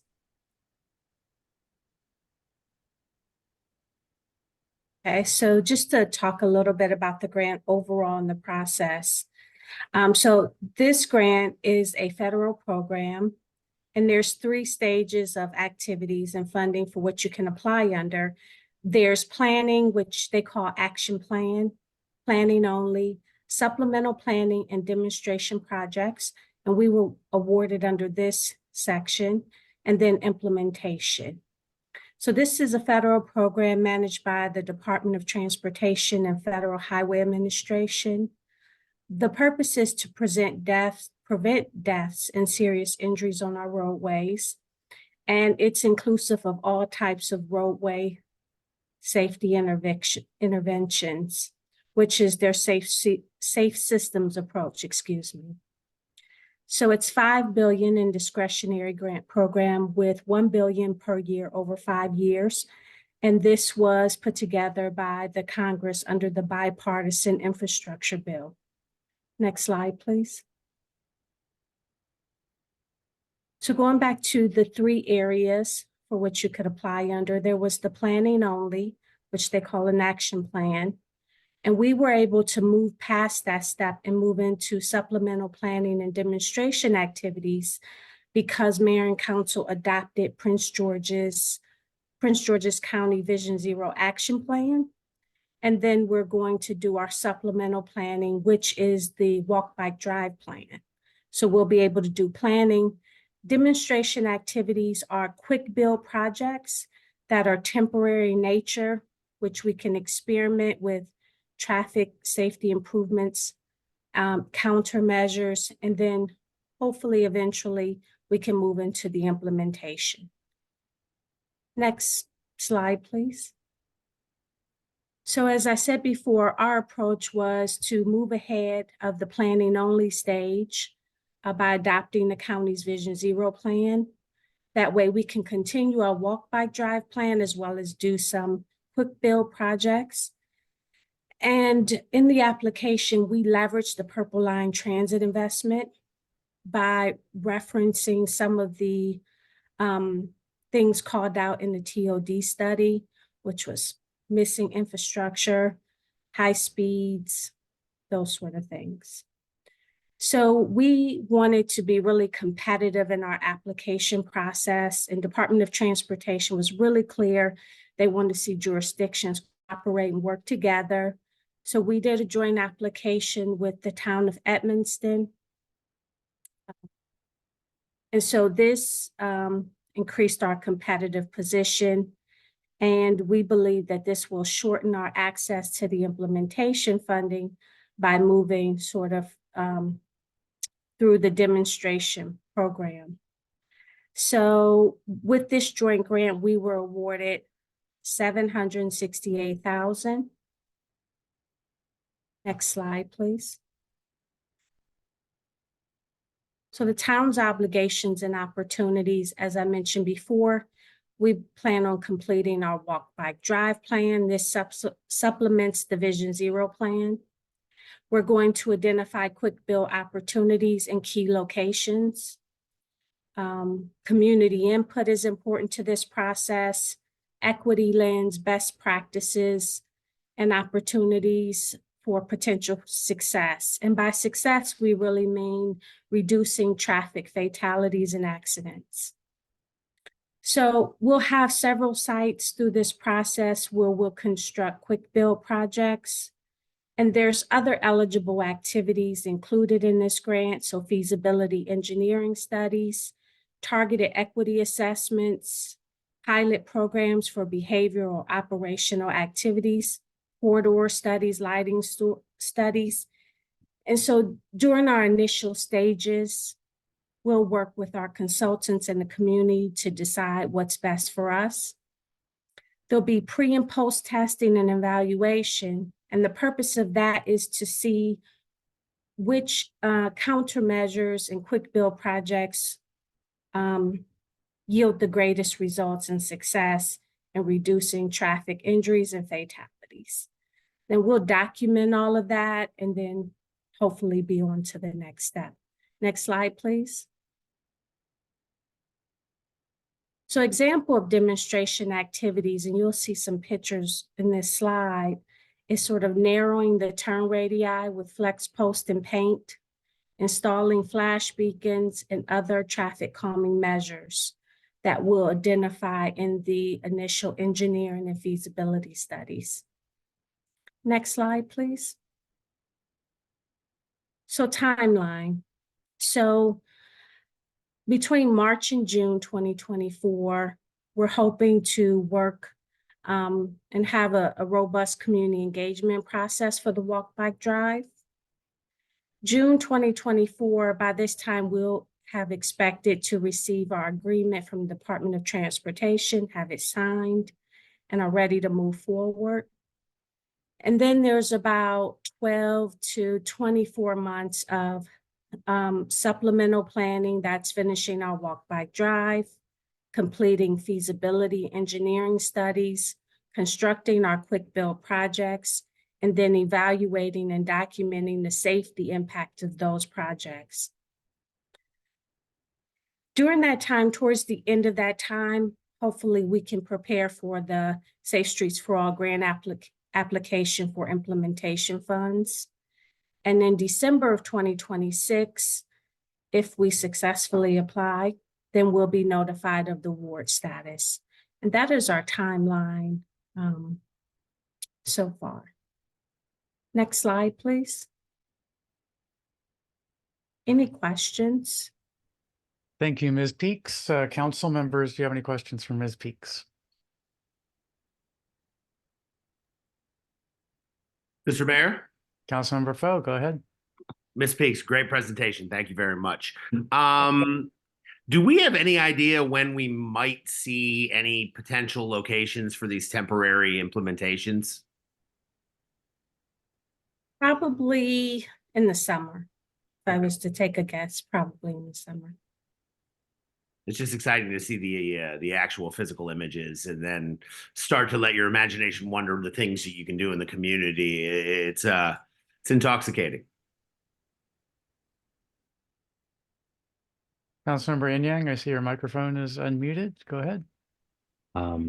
Intoxicating.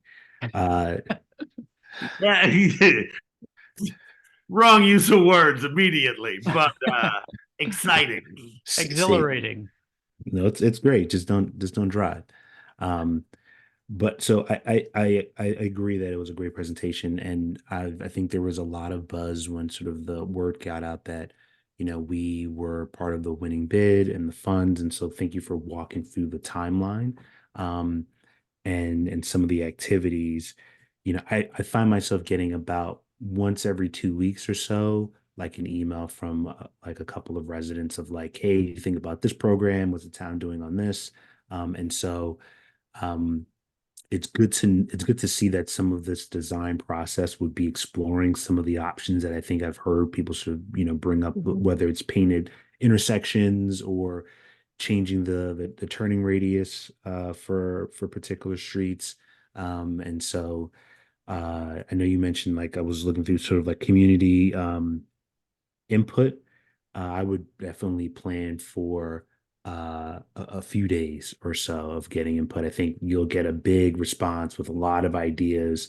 I think this is obviously top of mind in our community, with all the loss of life that happened late last year. And so there is a ton of expertise, just like professional expertise in the community, but then a ton of other people who have delved in and started doing their own research. And so my only suggestion would be, you know, as much as possible, trying to keep track of just, you know, all the things that we're aware of, what we've applied to, what's on the docket of potential things, because the influx is going to come pretty soon, which is a good thing. I think better that than no one caring.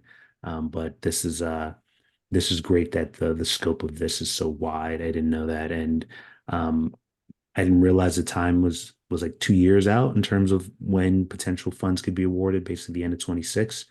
And so that was my comment. My question, so I apologize, I don't know I'm wrong, is just at the end of this, would it be sort of an expected outcome that we will have everything we would need moving forward in terms of like an equity study or like future investment, whether we get the funds to build it, we should have an understanding of like what our needs are moving forward? Or do you anticipate there may still be needs to do other assessing outside of what the funds for this, you know, this $500,000 covers?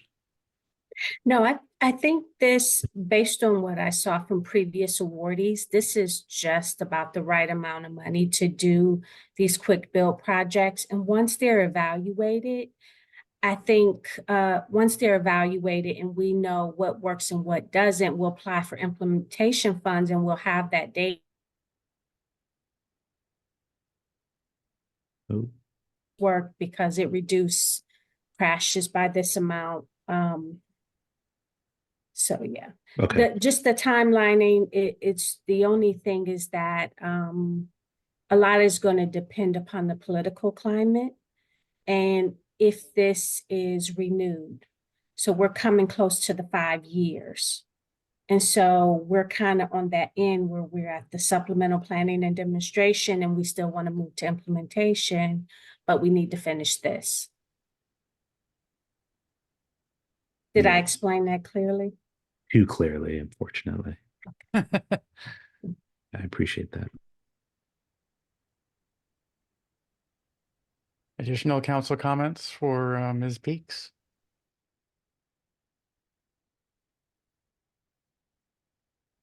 Any public comments or questions from Ms. Peaks?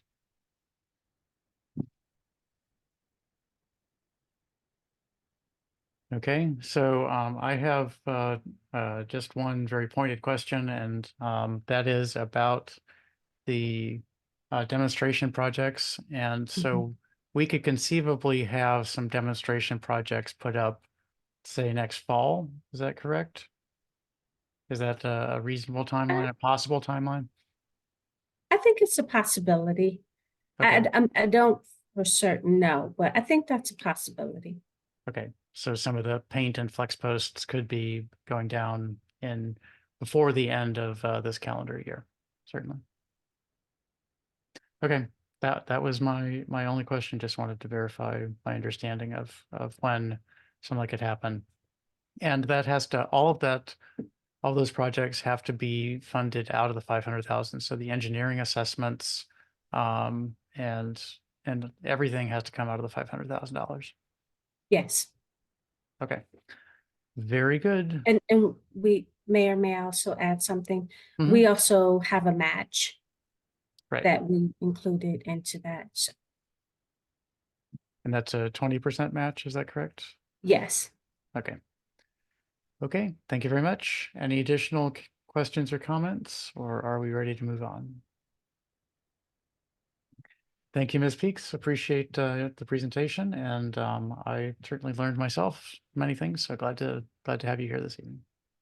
Thank you. Let's move on to discussion item 5, informational signboards.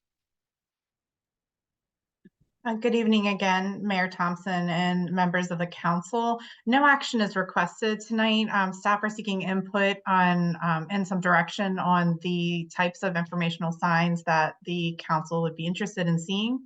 As you well know, there are a variety of signs that can be used to provide all sorts of information to the community. Currently, the town has a covered outdoor bulletin board at Town Hall, as well as signboards in, I believe, 2 locations in each ward. Those were initially put up during I believe, the 2021 election, and it actually became a really great place to post information during COVID while people were out and about. So we'd like to eventually replace those signs, and there's been some discussion about other types of signs that stakeholders in the community would be interested in seeing. And some of the items that staff are considering when selecting the style of signage, well, the council should consider as they're selecting the style. The placement of the signs, where they would be in the community, the character of the neighborhood, the size of the signs, impact to line of sight, and of course, minimizing distraction to drivers, cyclists, and pedestrians. The need to display different types of information, so text and graphics in both English and in Spanish. Branding with other signage in town to include the new welcome signs, how the signs will be maintained and updated, town code requirements related to notices that are posted in each ward. I just mentioned the election notices that are required to be placed in two different locations in each ward. And then, of course, one item I didn't add would be sustainability. So we'd want to consider all of those things when looking at different types of signs for the community.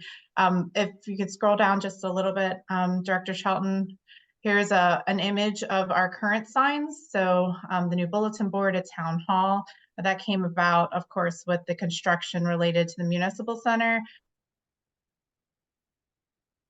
vehicle or from the sidewalk. And then the right next to it are the signboards we have in each ward. There are some examples of digital monument signs. There's been some discussion about some interest in digital or LED signs. One of our neighbors, Colmar Manor, has one here. You can notice the placement to the sidewalk, and it looks like there's a residential home behind that sign. But there's lots of options with regard to digital monument signs. So there were just a few other that we pulled off of the internet here. There's some much larger ones or smaller ones. The one at the bottom, the Town of Broadway, is just simply an LED sign on top of a simple monument base. And then if you could scroll down just one more page, these are some other sign options. They're quite lovely. They're ones that can be updated just like we currently do with different notices, but done by hand by the staff will go in and update these notices or these boards. But there's lots of options, and staff have been looking for a while now at different options, but we would like to receive some feedback from the mayor and council about what they would like to see in their wards and in the neighborhoods around town. Thank you, Director Barnes. Council members, thoughts? Mr. Mayor? Councilmember Foe, go ahead. I was walking outside the farmer's market the other evening, and I thought to myself how much I loved the electronic sign, the temporary electronic sign that is in front of the old Archie Edwards Blues Foundation location, and the idea of being able to place electronic monument signs in location or locations plural potentially, I think is on the list of things that we can do to educate and update and inform our constituencies. I think it's very high yield. I honestly do think that the redundancy, the repetitiveness of seeing it in lights in front of you in different languages, I like the ability of that. I also like these other signage options we're looking at here right now. I think these are great ideas. Thank you. That's all. Thank you, Councilmember. Councilmember Lingua, you were briefly unmuted. Do you have a comment? Thank you very much, Mr. Mayor. In terms of the signs that I'm seeing here, being that we're running a model now where we have a couple locations in each ward.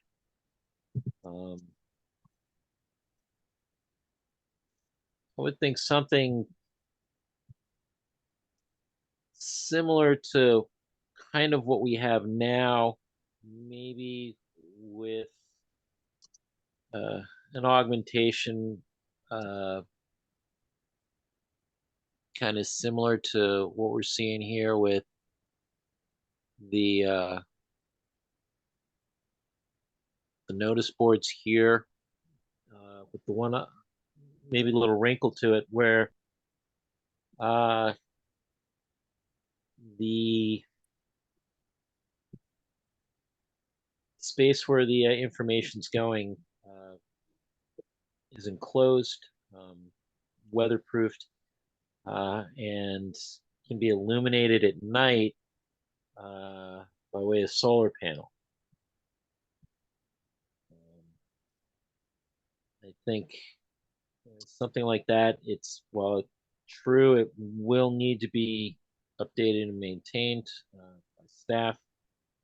I think it just gives greater opportunity for a greater array of postings for residents in the community, and having a structure like that really kind of would dovetail nicely into the walk, bike, drive initiatives that we've developed. So just my thoughts on it.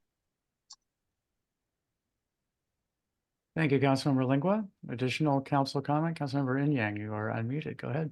Yes, I like the idea of some of the monument signs if we scroll up that were displayed. Um, like I think in a I would say in a perfect world, uh something like the town of Broadway or something that's a lower profile, not like the Center Point, which is really big, but something low profile that is, sign of the seal of the town, whatever the new one is, and a board. I would, which then obviously it would require us to rethink where we place some of these signs. I asked the question, I sent the question earlier to the town staff about where the locations were in Ward 4, because it wasn't known, like the temporary sign in front of the former library of Archie Edwards, wherever the building is called, next to the town center market, like that's probably the only thing, like I thought of that and couldn't think of any other areas.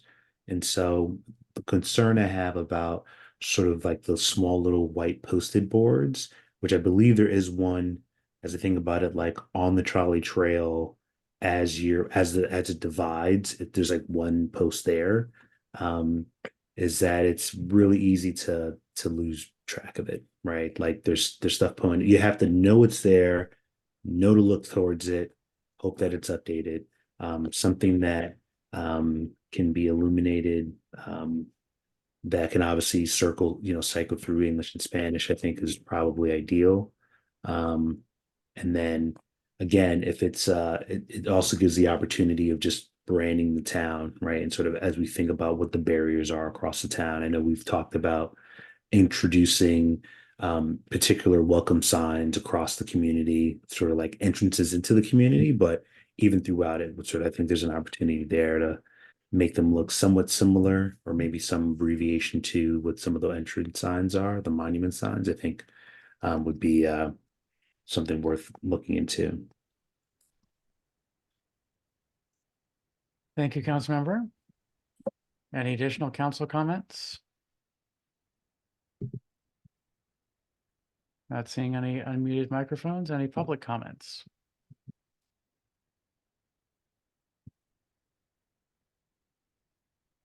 Okay, also not seeing any public comments.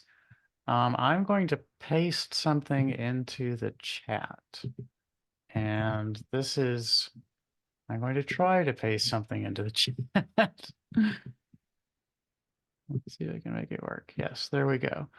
So there's a display technology which was in the original Kindles, and it's still out there, which is called ePaper, and it's very high resolution. It's just black and white. It is extraordinarily low power, which is not true for any of the electronic displays that you have on the screen right now. And I think it might match some of our sustainability, and also some of the work that's been referenced by the Sustainability Committee of supporting Dark Skies initiative, because it doesn't actually emit any light by itself. It's very high resolution, but it is, as I said, just black and white. So if that could be worked into what town staff look at, I don't know what the price tag is on those. I don't know what the interfaces are, but just a quick Google this evening, I found that, and I just thought it's another possible technology to look into. Great. Mr. Mayor? Yes, sir. I also think with the electronic versions, our ability to utilize multiple languages is going to be much easier, just with advancements in translation technology. With use of AI, we can be significantly better at communicating with all community members, and that's really exciting. Sure. And sort of part of what I'm hoping we can do is have these informational signs be able to be used both by, be noticed both by people on vehicles and also people who are walking. And one of the nice things about these large e-paper displays is that, they're very high resolution. You can actually put, something like a page of our minutes up at that size, and people should be able to read it on the display. And that, I think that's true even for the large displays. And so you could have a section of the display that had perhaps more detail, more information, for people who are walking by and can take a minute to read it, and have larger letters for people who are driving by and trying to not be distracted. So it's just an interesting idea. And since I didn't see it and I was able to determine that these products do exist, then I thought we should add it to the mix as a possibility. Great. Okay, any additional council or public comments? Okay, thank you, Director Barnes. Appreciate the informational signboard presentation and opening that discussion. Moving on to the next discussion item, review of revised vision and commitment statements, professional and well-trained employees, and transportation. Good evening again, Mayor Thompson and members of the council. This continues our discussion regarding vision and commitment statements. We talked a little bit about these at the beginning of the month. Some revisions have been made based on feedback that we received at the mayor and council meeting, and also feedback that we received from the staff team. So the staff team provided some input specifically on the professional and well-trained employees vision and commitment statement. And there was some discussion at the last meeting about the previous transportation. So if there are any additional revisions, staff would like to hear those tonight. And if the council is interested in adopting these at the end of the month, that would be wonderful as well. Thank you, Director Barnes. Council members, any topics on, let's stick with professional and well-trained employees for the moment. Any issues that you see with this vision and commitment statement?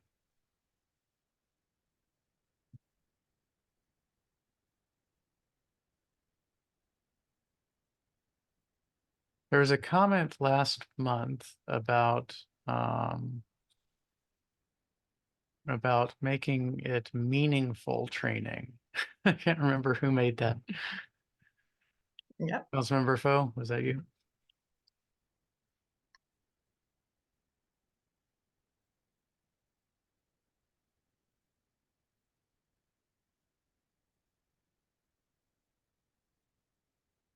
I think that might have been captured in the sort of third from last best practices related to municipal services. So.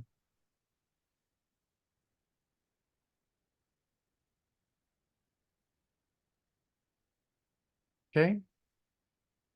Any council comments? Anything you want to see addressed differently? Any public comments on this vision and commitment statement for professional and well-trained employees? You could scroll up just a little bit to get the last, yeah, there's a whereas that we couldn't see before. Okay. Okay, sounds like it's ready for a vote. Yeah, Okay. I'm fine with it. It reads well. Okay, let's move on to the next one, transportation.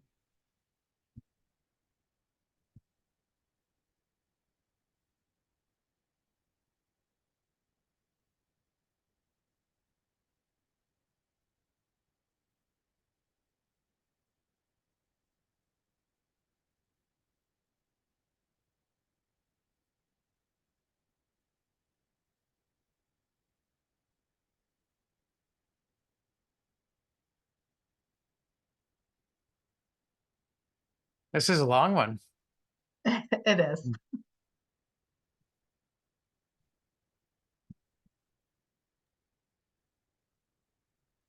Definitely not a short hop. if I recall correctly, the comments from last month or earlier this month related to protected bike lanes, which is now in the fourth, I think it's the fourth whereas clause, and just safety throughout the whereas clauses. Yep. Yeah, I think the revisions are really good. Yep, I'd agree.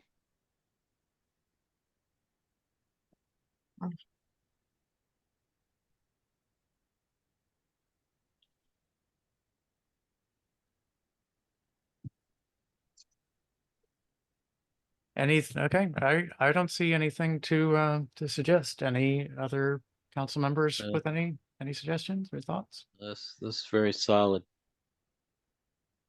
Great. Thank you. Okay, it sounds like we are ready for a vote. That's good. Okay. Any last comments?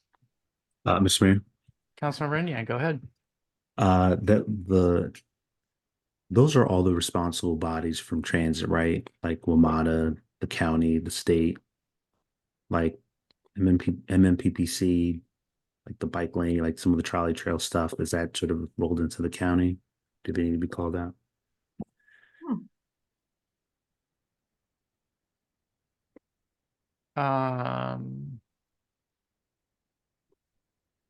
I think honestly, it would be good to slip them in there. I think that they are, I mean, it's a bi-county agency.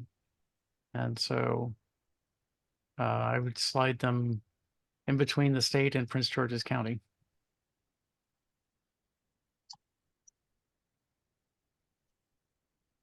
Great. Glad I could be of assistance. No, that's a good one. Good catch. Very good, Councilmember.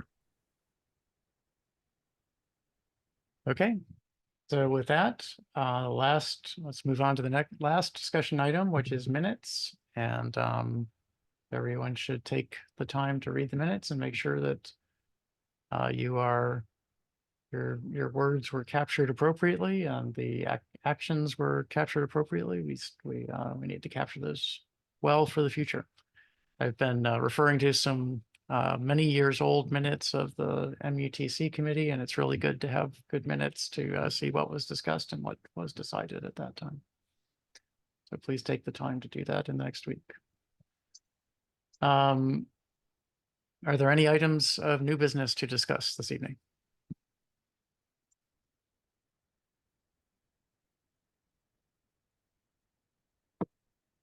Okay. I would ask Director Barnes that the item of the school bus signs that was brought up be included in new business for next week, so we can discuss what we have to do to move forward on that. Certainly. Under unfinished business is report on the Riverdale Park Community and Municipal Center project, aka 6601 Baltimore Avenue. I don't have any updates on that at this time. I will be reaching out to Congressman Ivey's office and finding out what the status of their planning is on that process. I did receive an unusual request in my email over the last few days, which was from someone who wants to have bicycle recreation features in the park piece of our project. And I don't know enough. I was unable to chase it down any further, but did receive that request. Yes, they reached out to me as well. I believe it's called More. Yes. So we're actually gonna spend some meet on Thursday to talk about it. They have like a bunch of different like bike features. I think like Melrose Park in terms of like skateboarding, but for bikes. I think I'm definitely curious about it. I think that there may be opportunities to maybe think broader than just this particular area, but you know, we have a lot of parks in the community where some of which are there are some underutilized parts, like especially like baseball diamonds and some parks that are really rarely used. And so Mhm. and that are also close to trails as well. And so there might be an opportunity to think more broadly about what are our parks, current park infrastructure, and is there an opportunity to swap that out? I don't know what the cost is. I think they do stuff about fundraising as well. So, um, you know, lobbying, fundraising arm for bike recreation. So definitely we'll report back when I know more on Monday. Okay, great. Thank you for reaching out to them. Any additional items of unfinished business? I have one item of unfinished business, which is that all council members should have received their copy of the town manager review form. And that should be completed and returned to me by midnight a week from now. So 1 week plus 2 hours. And if you have some emergency and need a little bit of a delay, then please contact me. But I'm hoping to get all those in. This is a critically important evaluation. Town manager works for us, and so it would be very good to have everyone providing input on his performance and suggestions for all feedback, positive feedback, and feedback for possible improvements in performance. So please fill out the form. If you have any questions, of course, please reach out to me and I'll get back to you as soon as I can. Councilmember Callon, I believe, has dropped off his filled out form at the police station. You received it already? I have not picked it up yet, but I know it's there. I'll be heading over soon. It's at the police station. Okay. Very Yeah. good. Any other items of unfinished business?